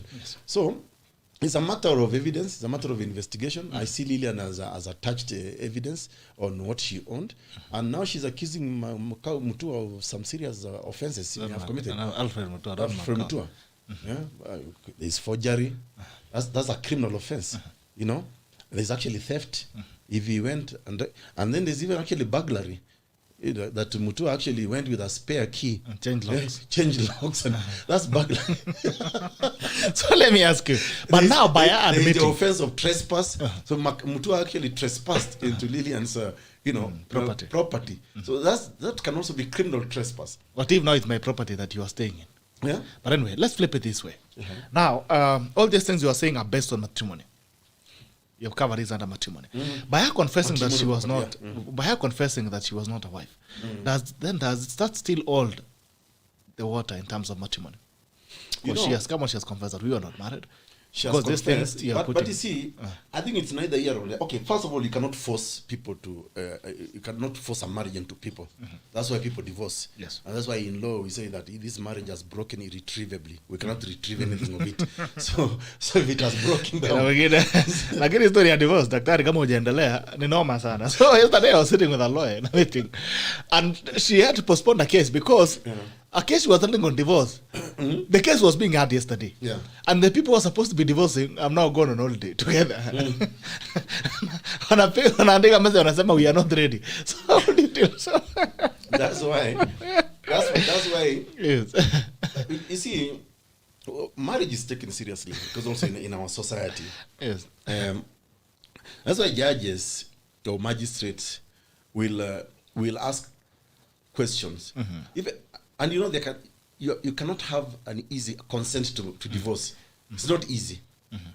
You have to demonstrate that the marriage has broken down, that we are no longer irredeemable. Irretrievably. We are no longer partners. We are no longer husband and wife. And then you show also evidence of that. It could be desertion, I don't know, violence, all those grounds. But yeah, in the case of Lillian and Alfred, I think in the eyes of society they were married. Whether each one of them believed that they are not husband or wife to the other, but now it's only coming from Lillian. I think Mutu had clearly indicated that this is, like I said, she was launched as first lady. You don't launch a girlfriend as first lady. and at that time, she did not resist. She didn't resist. She could have come out. But by the time you go into a gathering where you actually an agenda for discussion, then you have submitted yourself to that process. Okay. Right. So there's no shortcut, there's no turning back. Yeah. So I think now this is double. It's double sword because she wants and she doesn't want. Yes. She doesn't want to be called a wife, but she wants the proceeds of being a wife. So now, what is her claim? But she claims the property she bought it herself. But how did from what I seen from the statement? How did they end up being cohoned anyway? So anyway, mambo iko pale. You know the sad thing about social relations. I have never understood it. Bitok, kikiumana. Yani you start wondering, hawa ni wale watu walikuwa malavidavi. Shikana mikono. What exactly happens sometimes that people become such enemies? Why can't we just have a gentleman agreement? Say, hii kitu is not working, Bala drama mingi haina haja tuachane tu. Mdogo. But if you look at some of the things that couples say about each other when they decide to go at each other, it makes the whole, it begins to question the whole idea of love. Yeah, sure. And you actually begin to question during the currency of this relationship, when it was a going concern. Can they even just go back to, like as I said earlier, there were pleasurable moments, and I'm sure for maybe years. Maybe we should even go back to that moment as a way of assuaging. Hey, mambo ni ngumu anyway. What? As a mitigating factor to the fact that at least when things are okay, tulikuwa tunasikia raha pamoja. At least tukumbuke hiyo. Zilizopendwa. The good memories. When everything else fails, at least let's go for the good memories. And I think the world is already crazy. So, amen. Tukiachana. Okay. Aje tusikie Mungwana anasemaje. Jambo Mungu la mwenye nchi. Chukua headphones yako. Hey, good morning, Gerard. Good morning to you, how are you? Fine, thank you. Salamia daktari. Amesalimika. Naona daktari anataka sana. Naona daktari amefurahi leo sana. He is happy. Matters of the heart can be very. Amesema kumbe kulikuwa na launch bana. I didn't attend. Madala ya mapenzi ni ngumu sana. So kulikuwa kuna kitu daktari alikuwa amesema leo about youth hii maana registration na politics najua hii siasa ya Kenya ni ngumu sana. You see, kuna hata if today jana duamuke leo zema uende nyumbani kusimama kiti so utajua kumbe hii siasa si rahisi. Ndio nimesema acha mimi nisimame kando. Kuna siku nilifanya joke huko kwangu nikasema hata ni danganya watu nataka kusimama. Wana niliitishwa pesa mpaka nikashindwa. Za nini sasa? Kwani uko Kenya ingine? Alafu kuuliza watu unataka pesa ya nini? Anasema bwana lazima utupeka kitu hapa ndio tuone maana yako. Wanasema kwa Kalenjin tiaja bwana. Ungua mimi. Na unajua hata si Kalenjin hapa town tu. So in everywhere. So unaona hao politicians pia. Ndio waweza hata kuongelesha watu. Lazima wasanitize kwanza ndio watu wakae chini wasikize nini unasema. Na hiyo ndio analeta wizi kwenye kwa uongozi. So you see, where do you expect people to get money from? Watu wanakuja wanakupea pesa, mtu anatoa 2 million bwana ina function. Bako unarudisha yako ule ulikuwa nao unafinya unaweka ndani ya socks. Sasa hata hiyo 2 million ukipiga hesabu watu wangapi wako kwa hiyo ground. So I think hii society ya Kenya watu wana pretend sana. They are pretending a lot. So hata imani ati watu wanasema Christianity what a charge the what? Jamaa wa kuruku sugu. Wewe kanisa ndio baya zaidi. Unajua Bitoka alikuwa bishop bwana. Usikumbushe Bitoka yeye maneno. Alikuwa anaangushanga watu akiomba. Anaangusha watu mbambo. Ndio sasa hivi pia anaweza angusha zote nimeacha. Anointing bado iko. Lakini society ndio shida bana. Unajua nowadays people wamekubali ni pesa kwanza. So changing things is very difficult. People watu wanapenda pesa to anything. They can kill for money. But my advice is let us not give up because you know change is gradual. Change is not something which because of difficulties to kona society we have to keep on. We have to keep on drumming for this change because eventually that's what we want. We want a better society. But sometimes you have to compromise. Kuna watu unajua hii hata serikali za zingine even if today sema Dr. EKURU kwa tu ni president. Kuna vitu huwezi kubali bwana. Kuna vitu unajua kutafuta presidency involve a lot of things. Alafu mtu anakuja na kuambia hii this is wrong hapana. Sometimes you have to compromise some things for the better country. So mimi naona watu wengine politics ni very very difficult. But you know pesa mpaka utachanganyikiwa bwana. Me, I don't think that is politics, my brother. Hiyo ni bribery hiyo ni corruption tuna practice and corruption. Yeah, so that's why Naona hiyo ndio shida sasa nakwambia. Hata uende kwa ground, sema hata niende niuze sera. Hakuna mtu atakusikiza. Labda uuza Sara. Utauzia nani? Wano wasikii Sara labda uuze Sara. Labda uuze Sara ndio utasikiza. Lakini Sara atakwambia hiyo tumechoka naye bwana. Lakini Kenya hatuami. We have to change it. Hatuami sisi tuko hapa na popcorn tunakaa chini tunaona tu sasa. Kenya ni movie scene. Bwana. Sawa dadi. Thank you so much, my brother. Have a good weekend. Enjoy your weekend, brother. Ni mwana diaspora chairman Joel Araman kama anatutafuta hapa kidogo. Tutamwai. Hata wananchi wasikii Sara bana, labda utafute Sara. Chairman.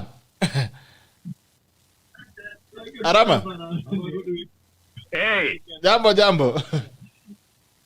Salama sana bwana. Nasikia kulikuwa na launch Kenya hii, EKURU alikuwa amealikwa. Habari ya daktari. Uzuri sana Arama. Sasa nasikia wewe tunafaa tukuite love doctor. Dr. Love. Mimi ni ile masinema yetu tumeonyeshwa hii Kenya. Iko kwa siasa, iko kwa mapenzi, masinema kila mahali, vipindi. Bwana. Lakini hii mambo ya Mutua na rafiki yake, first of all, I think hata the Kenyan court inakosea wananchi kwa sababu some judges kuna rule kwamba kwa sababu and especially so called housewives. Umekaa kwa nyumba, umesaidia kulea watoto kila kitu, so you contributed material. So you are subject to compensation ama kupata part of the property. Alafu wengine wanasema kama umeinherit from your husband lakini ukiolewa you cannot go with the property to your new marriage. So I don't know which is which. But I think in the case of Mutua and his so-called girlfriend or whatever he called her, they stay together. Long-term partner. All intents and purposes below. Yeah, they will. So, once again, people need to respect. Hata kama Mutua alikuwa na grievance, he had a right to that property. He should have just gone to court. He has lawyers. Sasa besta mimi hii kuanza kubehave like a small time thug kwa street.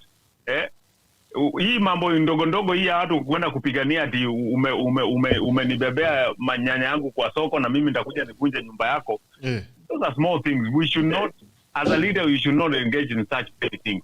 Follow the law so that everybody sees that the law actually works. You have the lawyers, you have the money to go to court. Why don't you go to court? Exactly. And let's prove your case that this property is yours. But unajua Kenya tunapenda tu To me, madrama. that is, yeah. Na pia also mambo ya roho bwana. Kama mambo ya roho ikienda kwa akili madam inaharibika. arudi, yeah, kama anataka madam arudi apige tu magoti aombe msamaha, she will come back. Na hiyo story ishi hapo. We keep on moving. Nasikia Juliani tayari amepanda mbegu. Wacha. Usikubali daktari akupeleke hiyo laiti. Lakini kuna kitu inaitwa adoption. Anaweza adopt tu, atakubali tu. Hiyo ni meli tayari imenoa nanga. Lakini unaona dunia hii scandals zimekuwa mingi. Hata kulikuwa na nyingine juzi. You accept bwana. Ukiambiwa ni yako unasonga nayo. Wacha drama kwa imeisha. Yeah, wacha drama ishi hapo. I mean, unajua there are many people who have raised. I think there was a case of this Nigerian minister mwenye raised mtoto mpaka amekuwa adult, alafu anakuja naambia mtoto si wake. The guy fainted, but you know, it's life. Life goes on. So, yeah, life goes on. Let's not make things so dramatic for no reason. Na kama wanataka drama, waende wa Kenya Film Board na Ezekiel Mutua bado wako ama walimkuta kazi. Ezekiel Mutua bwana walimcharaza. Siku hizi amekuwa motivational speaker. Eriko akana campaign ya Eriko Mondi iko successful. Yeah. Campaign ya Eriko Mondi. Go make a movie and show people, and that's it. To me, hii mambo ingine hivi. But Gerald, there is somebody I saw a comment on online. Yes. Somebody was saying tunasema aje impugning the character of Dr. AUKOT, and I was not, you know, we are entitled to our opinion, but we are not entitled to our own set of facts. When somebody comes and says, the gentleman was saying that you made a paper constitution that does not work for the country. The problem is not the constitution the way it was made. The problem is the implementers of the constitution. That's true. And the people who are actually supposed to be custodian of that constitution. People who swore, took an oath to defend that constitution. But they're not doing their job, they're not doing their part, and that's where everything is failing. So it's not the people who wrote, the people who framed it, and the people who presented it. It's the people who are expected to implement it in good faith. Ndio wame to let down. So ni kama midwife akutolea mtoto vizuri alafu unyonge. Makosa ni ya nani kweli? Yes, sasa makosa ni ya midwife ama ni yako. Exactly, and that's the whole point. You know, the purpose of this show and the purpose of this, we should have honest discussion. Yeah. Sio tu kurusha tu maneno for the sake of being a keyboard warrior online or social media warrior.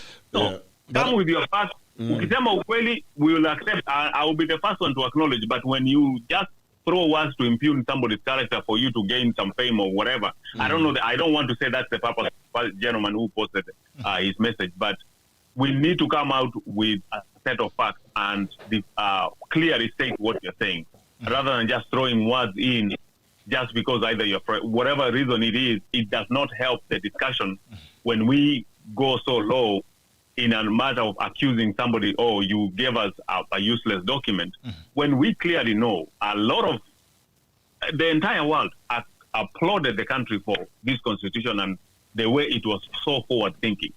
The problem is the people who are entrusted to implement it and entrusted to make sure that it actually comes to whatever it's supposed to be in stages and in phases.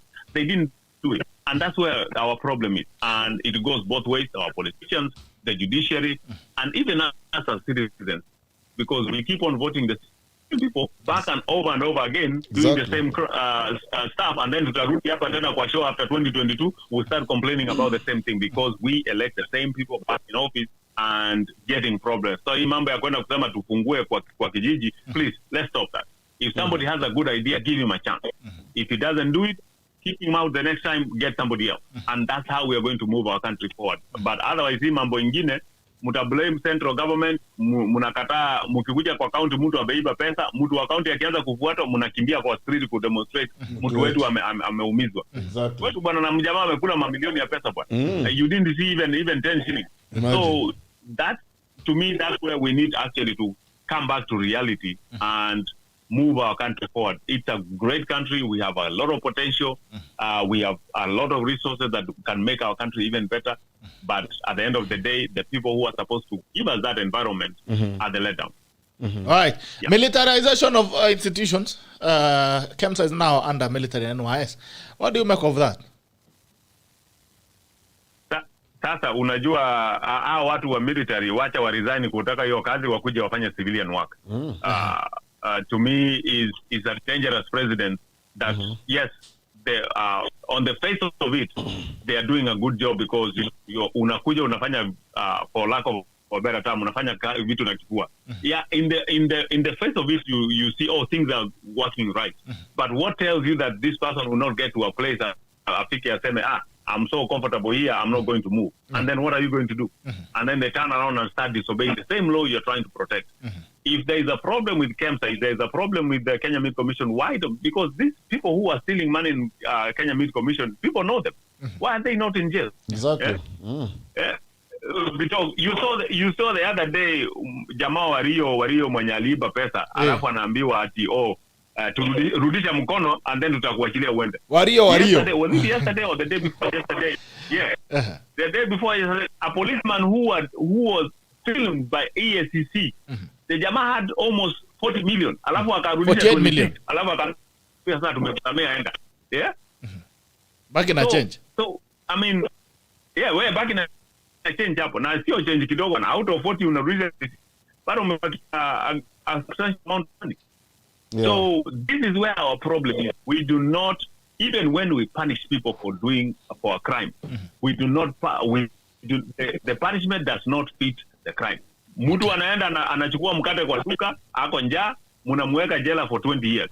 Jamaa ameiba mamilioni, mnamwambia wewe rudisha fine ya 300,000, keep the rest of the money. Imagine. It's not fair. And that's where we're failing, and that's where some of these organizations are failing. Everybody knows KEMSA was a problem. Actually, Arama, the way I see it, Arama, this is just a cover-up because to take KEMSA, to put the military in charge of KEMSA, they are not telling us what mistakes those people committed. So we still need to know where they even as we hand over, what are the findings? Tujue ni nani aliiba pesa ama alifanya nini, so that we don't excuse them, because hii ni kama tu kuficha what the things that happened in KEMSA, in KMC, in all the others. So we need, it's not enough for them to take over. They must also now tell us who did what wrong. Yes. And also remember also by whatever agreement, I don't know who agreed to this, the military is never audited by anybody. Nobody knows what they do with the funds they have. Nobody knows what happened. They are given a budget and that's the end of it. We don't know what they do with money. And when you visit, I'm sure if you visit some of the barracks, unaingia unadhani huko kwa kijiji huko, because they are not well maintained. There are so many things that are lacking. But these people have the money. So how can you give somebody an organization to run and you cannot audit this person in any way? You cannot hold them accountable in any proceeding anywhere by legislative. Ukienda kotini unaambia because they can invoke top secret for anything at any moment, and you can't question it. Exactly. Because you don't know what top secret is and what is not, because there is no legal process, there is no laid down structure to evaluate or investigate or actually audit their activity. And to me, that's where it stinks to high heaven. It should not be happening. Asante sana chairman. Thank you so much. Haya. Bunge la Mwananchi bado iko wazi, nambari ni 0779801010 kama uko diaspora +25477980010 7798010 +254. Nimeona kuna nambari ya UK nimemiss kidogo. Kama leo ulikuwa umepiga simu kutoka UK, United Kingdom, Paul, I missed your call. You can still call in. I think there's a UK number +9 something. 9+974 in Dubai. That's Dubai. Haya, wako nambari ya Dubai hapo +974. Kama ulikuwa mpiga simu na hatari. Jambo bunge la Mwananchi. Yes, bunge la Mwananchi. Na daktari, ujambo? Siko salama sana kaka, vipi? Niko safi sana, napiga kutoka Qatar. Qatar, jambo. Sijambo sana. Mimi nataka kuchangia vitu mbili. Daktari, ujambo? Sijambo boss. Mambo? Mi nataka kuchangia vitu mbili, na hii ni sana sana kuhusu maneno umeongea kuhusu wanarika. Karibu kaka. Sasa sisi wanarika wa Kenya tumekuwa na challenge kubwa sana. Kwanza serikali imetuchukulia mchezo. Kwa sababu unaangalia watu wana graduate, people are leaving school, but there is no a sector merging those people into career. Kwa hivyo ukiangalia katika hii siasa ya Kenya imechukulia wanarika kuwa a tool, a probe to elevate them into political seats. Hiyo ni kitu ya kwanza. Alafu pia wananchi tumekuwa reluctant, we are not serious. Kwa sababu every day a political class comes to us, tunaanza kuadore. We praise them as if they are our God. Then tunasahau we have a life to live tomorrow. So by so doing, unapata these people, they are taking every single opportunity to maximum exploitation of us, legal and true citizen of Kenya. Na hivyo ndio unaona wananchi wengi wanakimbia out of the country. So if they can bring a project that can take this citizen into career sector, I believe Kenya is a very bright country, na Kenya is a very beautiful country. Then ile kitu kingine nataka kuchangia ni kusema kwamba when you look into Kenya, Kenyans are not serious. At all, Kenyans have never been serious because umeongea kuhusu mambo ya vaccine. Out here people are being vaccinated. Countries are taking action to vaccinate their people. But our government, our people are still joking around. Attending political rallies. Imagine. And this is where the problem is coming in. The more local Kenyans are living a normal life in Kenya, they are damaging the reputation of the diaspora families. Because for those people who are supposed to come back home and celebrate, the serious countries subject them to quarantine. So unapata, for example, let me take Qatar, where I am. Qatar, Kenya has never been in quarantine. But angalia, let me use just a simple word, si matusi, but angalia mambo ya Wakenya kukuja Kenya. There's Pakistan who are being armed in Kenya. In the name of their transiting from Pakistan to Saudi. Surely, sit there and ask yourself, from Pakistan to Kenya and from Pakistan to Dubai, which is near? Why is Kenya taking advantage of bringing Pakistan to Kenya? Pakistan who are in the red category of Middle East disease, they are not being allowed by other countries. But Kenya, we are joking to point to our letter. And they are even going too far. Wanaranda kwa street with our Wanjikos. It is the Wanjikos who are making alarm so that the government in a realize we have foreigners in our country. No, but you see, my brother, somebody in the immigration knows this very well, because when a country is put on red alert. On the job. Exactly. That person analalia kazi na anahitaji achukuliwa hatua haraka haraka. Now let me tell you, my brother, Kenyans are here in the Gulf. They want to come to Kenya, but in the Gulf, they have been subjected to quarantine. Do you know how much money Kenyans are earning in the Gulf? The highest paid is only earning 3,000. And I think 3,000, I'm talking of around 80,000 Kenya shillings. So you are coming home, you have to test yourself, you have to take PCW, then you have to quarantine with 1,000. You are coming home with only 15,000. What are we going to do? Thank you. Wow. I arrest my case. Wow, thank you so much, my brother. That's quite insightful coming from you, and thank you for being part of the tackle. Bring more peer guys from your side as a community. Let's build this together. Let's have more conversations. If there's anything affecting diasporans that you want us to have a conversation on, you can always share it with us so that we can have this conversation together. Thank you. Asante sana ndugu yangu. Haya, umesikia wa Kenya vile wanasema, ndio Kenya tayari, by the way, wa Kenya wanakuanga wanoma sana. Usually know what they want. Lakini kuna kashitani kanaingianga wakati wa debe. But anyway, unajua what he has spoken. That brother is actually exposed the rot that is in our government.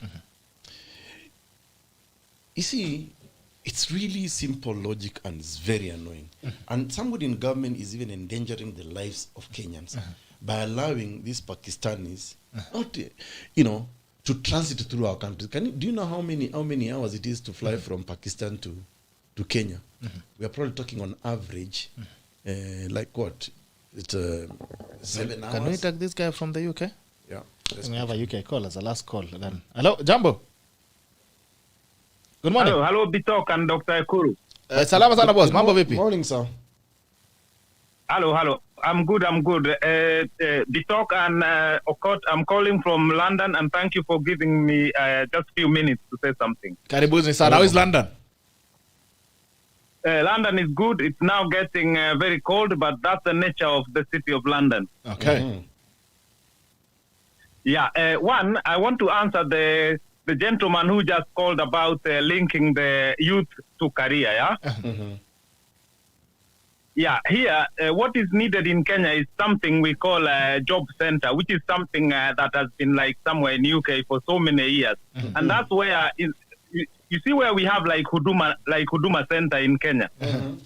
So that idea of Huduma Center, it is good, and it's something that has been again in Europe for over 100 years, which is called one-stop shop, where people go to get government services. But on the other side now, to do with the career, we need something called the job center, which basically deals with linking people to jobs. So there are a lot of them that need to be scattered in the country. So that's where the youth go to see the jobs that are genuine and advertised through those job centers, and they will find government officers who will help them and link them to jobs. Every single job advertised there, making sure they are not conned by middlemen and all of that. And then these job center workers will also follow these people even back home and calling them on the phone. Have you got a job yet? There is something for you. Come and we link you to the interview. These things are long overdue in Kenya, right? Now, on the other side, I want to say to EKURU something about Punguza Mzigo versus BBI. The thing is, I've written extensively about this, and remember, Bitok, I talked to you some months ago, and I said I'm working on something that is going to send shockwaves in Kenya. I'm nearly completing what I'm doing, and I need people like you and EKURU because what I'm doing is going to be genuinely that's going to help our country. But let me stick to the issue. The issue of BBI versus Punguza Mzigo is an issue that needs to be addressed, and that article in the Constitution needs to be changed because the framers of the Constitution were very right when they put that there. But because of the situation of Kenya, it has actually been abused, that article. And that's why now the MCAs and the MPs are acting like the people who can either let an issue of referendum reach Wanjiko or they can decide to stop that issue. Now, the issue of Kenya with the corruption and people being given 10,000 Kenya shilling in the toilets and the MCA being promised car grants and they pass very serious issues and also this idea of the CDF fund being promised to MCA. So they are passing critical issues that should not pass because of being promised something else. And this is going to lead our country into something so serious because if a president come who wants an issue being passed and go through MCA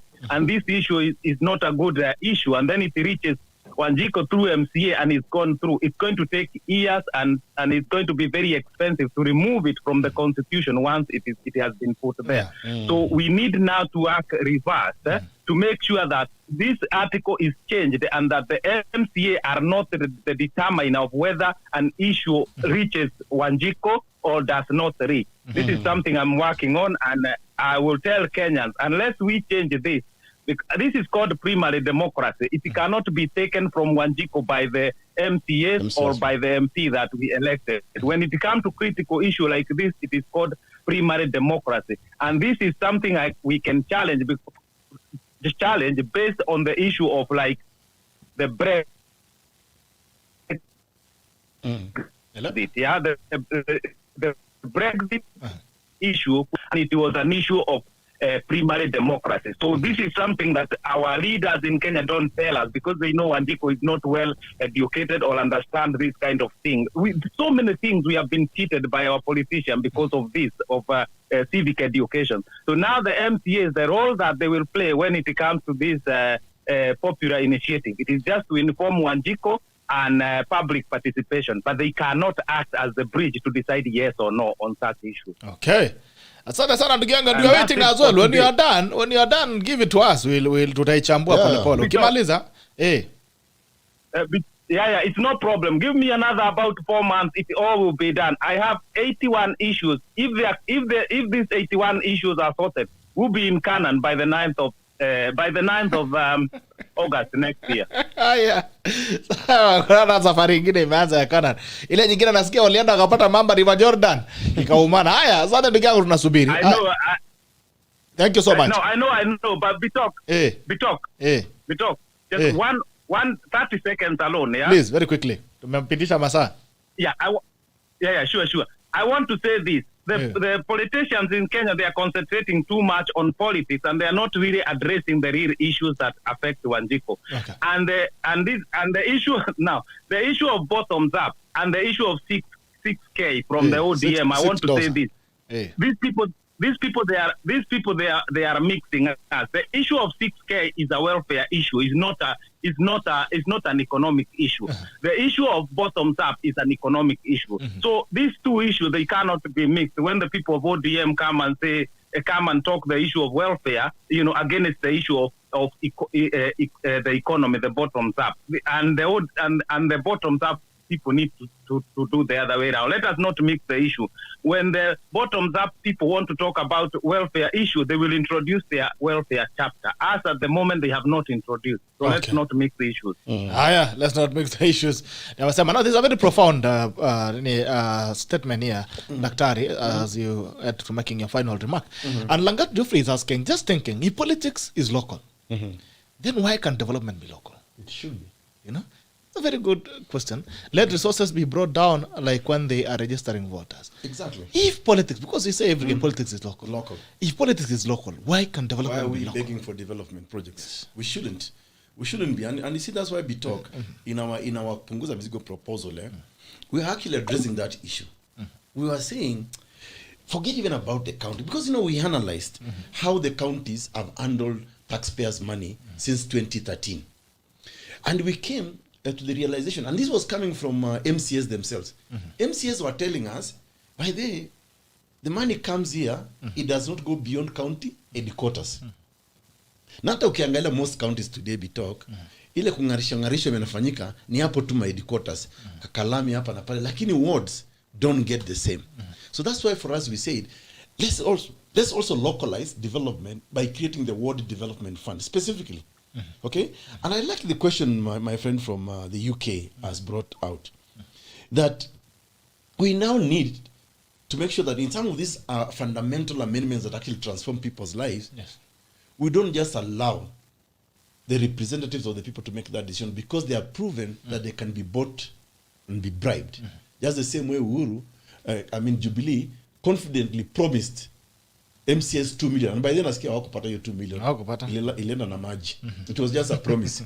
And you see, this is also just shows you how foolish people are. If you truly want to then do business with your representation, si wangepokea pesa kwanza before they even decide to shoot down to pass the BBI bill. No. So that's why we said we really need to localize development. If we give each and every ward of Kenya a sizable amount of money to address development issues on priority, then this country will have equalized and will have addressed a fundamental problem in Kenya. People not looking up to politicians to beg for development because it is their right, it is their privilege, it is their entitlement. Right. Okay. Hapo ndio mambo zipo. Sijui kama uko na tackle yako ya siku. Maybe my only tackle of the week is that Kenyans, I think we are heading towards a period where we really need now to reflect and ask ourselves hard questions. When I looked at the voter turnout, it worries me because it means by people refusing to register based upon the projected numbers, then they are also saying we will not make decision about the leadership in this country. Other people will make that decision for us. They are also saying, I will have no business or basis to complain when we end up with some funny characters as our leaders. So Wakenya wenyewe wanajikaranga, and I think for me, if they are registered, because to vote is your right. To vote determines who will represent you, who will bring those developments to you, who will do the right things for you. So it's unfortunate that Kenyans felt dejected. But I also see dishonesty, Bitok. Within the same Kenyans? Same Kenyans. Okay. Look at the turnout in the political rallies. You see those numbers, those crowds? Yes. When it comes to you now exercising your own right in something that is rightfully yours, you say it here, I don't know, I'm not interested. But if you are lured to be told lies in a political rally, you have all the time. It's a misnomer. Yeah. Kenyans are shooting themselves in the foot. But like even Arama has spoken, and the others, we will not give up on Kenya. We will continue to challenge these dominant narratives, even if we be the lone voice in the wilderness. We will continue to do it, and that's why for me and my team at Thirdway Alliance Kenya, we will not stop championing Punguza Mizigo. We think it's a good it's a good thing for the country, and for the person who was trying to pour cold water on our constitution.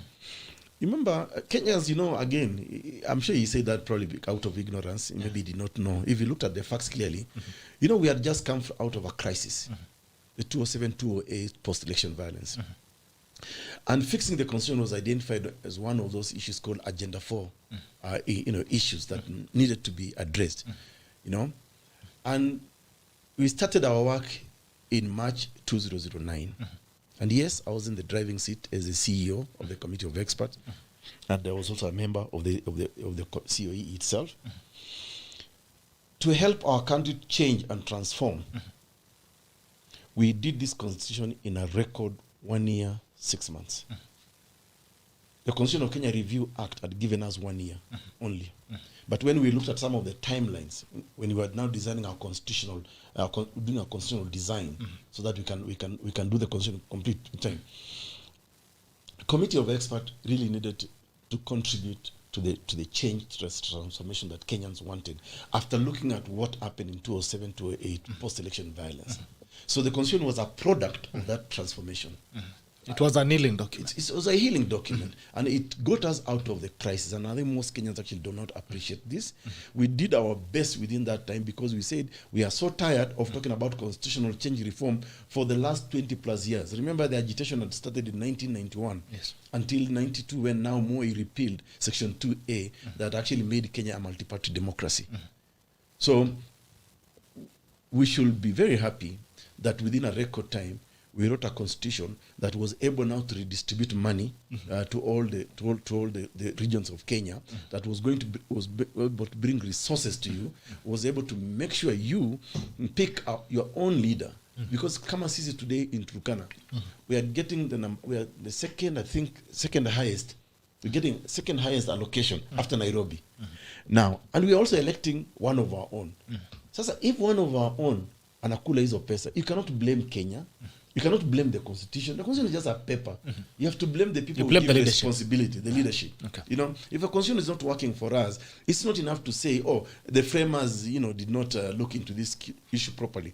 I mean, not all Kenyans swear to protect and uphold the constitution. Yes, there is a responsibility for all of us under Article 3.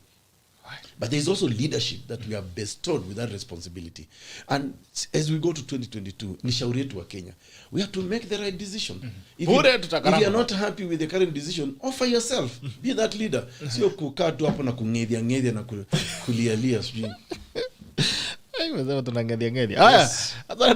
Thank you for coming. It's been a pleasure having you again. Kimodo funny hapo na kulalamika. Hiyo mambo yaishi. That's my tackle. Hizo tunasema acha kwa mtu bloody fucking. So Thomas Ocheng, what they cannot pay bills. Kenyans are suffering, no livelihoods. In fact, Kenya is real life Squid Game, where the ruling elite, those glasses of wine, as citizens crumble to make sense of their lives. Wow. Nikubaya. You watch Squid Game? Nikubaya, my friend. The whole country. Kenyans must have a serious conversation with themselves. Today, people do not even talk about paying school fees. How do I get to school? That's a very serious problem. Transport too. Na ujaenda kufika tu. In the hope that utafukuzwa shule. Kufukuzwa pia unahitaji pesa ya kurudi nyumbani. Ni shida kila mahali. Shida kila mahali. Kumedhoka. Umeharibika. Haya, asante sana. It's been a pleasure having you. This has been the tackle, the 5th of November 2021 Sheria Wiki. And we've been with Daktari EKURU AUKOT. Senata wenu ni kama ameshindwa na kazi, alilala ama sijui nini liendelea. But anyway, we've had a conversation this evening. Thank you so much. This morning, thank you so much for the guys who have called in as well from diaspora. It was a pleasure to have you for participating in the affairs of your country. I think when you go outside there, your mind, you want to see things being done better locally. So until Monday, Common Sense Edition, enjoy your weekend. This has been the tackle and it ends now. Enjoy your weekend and enjoy it responsibly. Tukionana pale nje basi. Kuna mtu ameandika kitu kuhusu Kinu Lilian. kingoja recharge. Amesema nini? Amesema, and this is a lawyer, free legal advice. Do you have a second to read? Please read It says, if you stay with someone without, and this is just on a light note, if you stay with someone without getting married, you must prove that you financially contributed to the acquisition of property he or she owns. You get nothing if your claim is solely based on sexual affair. Property rights don't accrue solely through penetrative encounters. Your legal position is even more precarious if you didn't have children in the relationship. And it's a long article, and I don't think we can read all of it. It's from a man called Peter Wanyama. Peter Wanyama. He has given free legal advice. Peter Wanyama. Not penetrative encounters can give you property. Recharge. Recharge and sanitize. Bye-bye. Enjoy your weekend.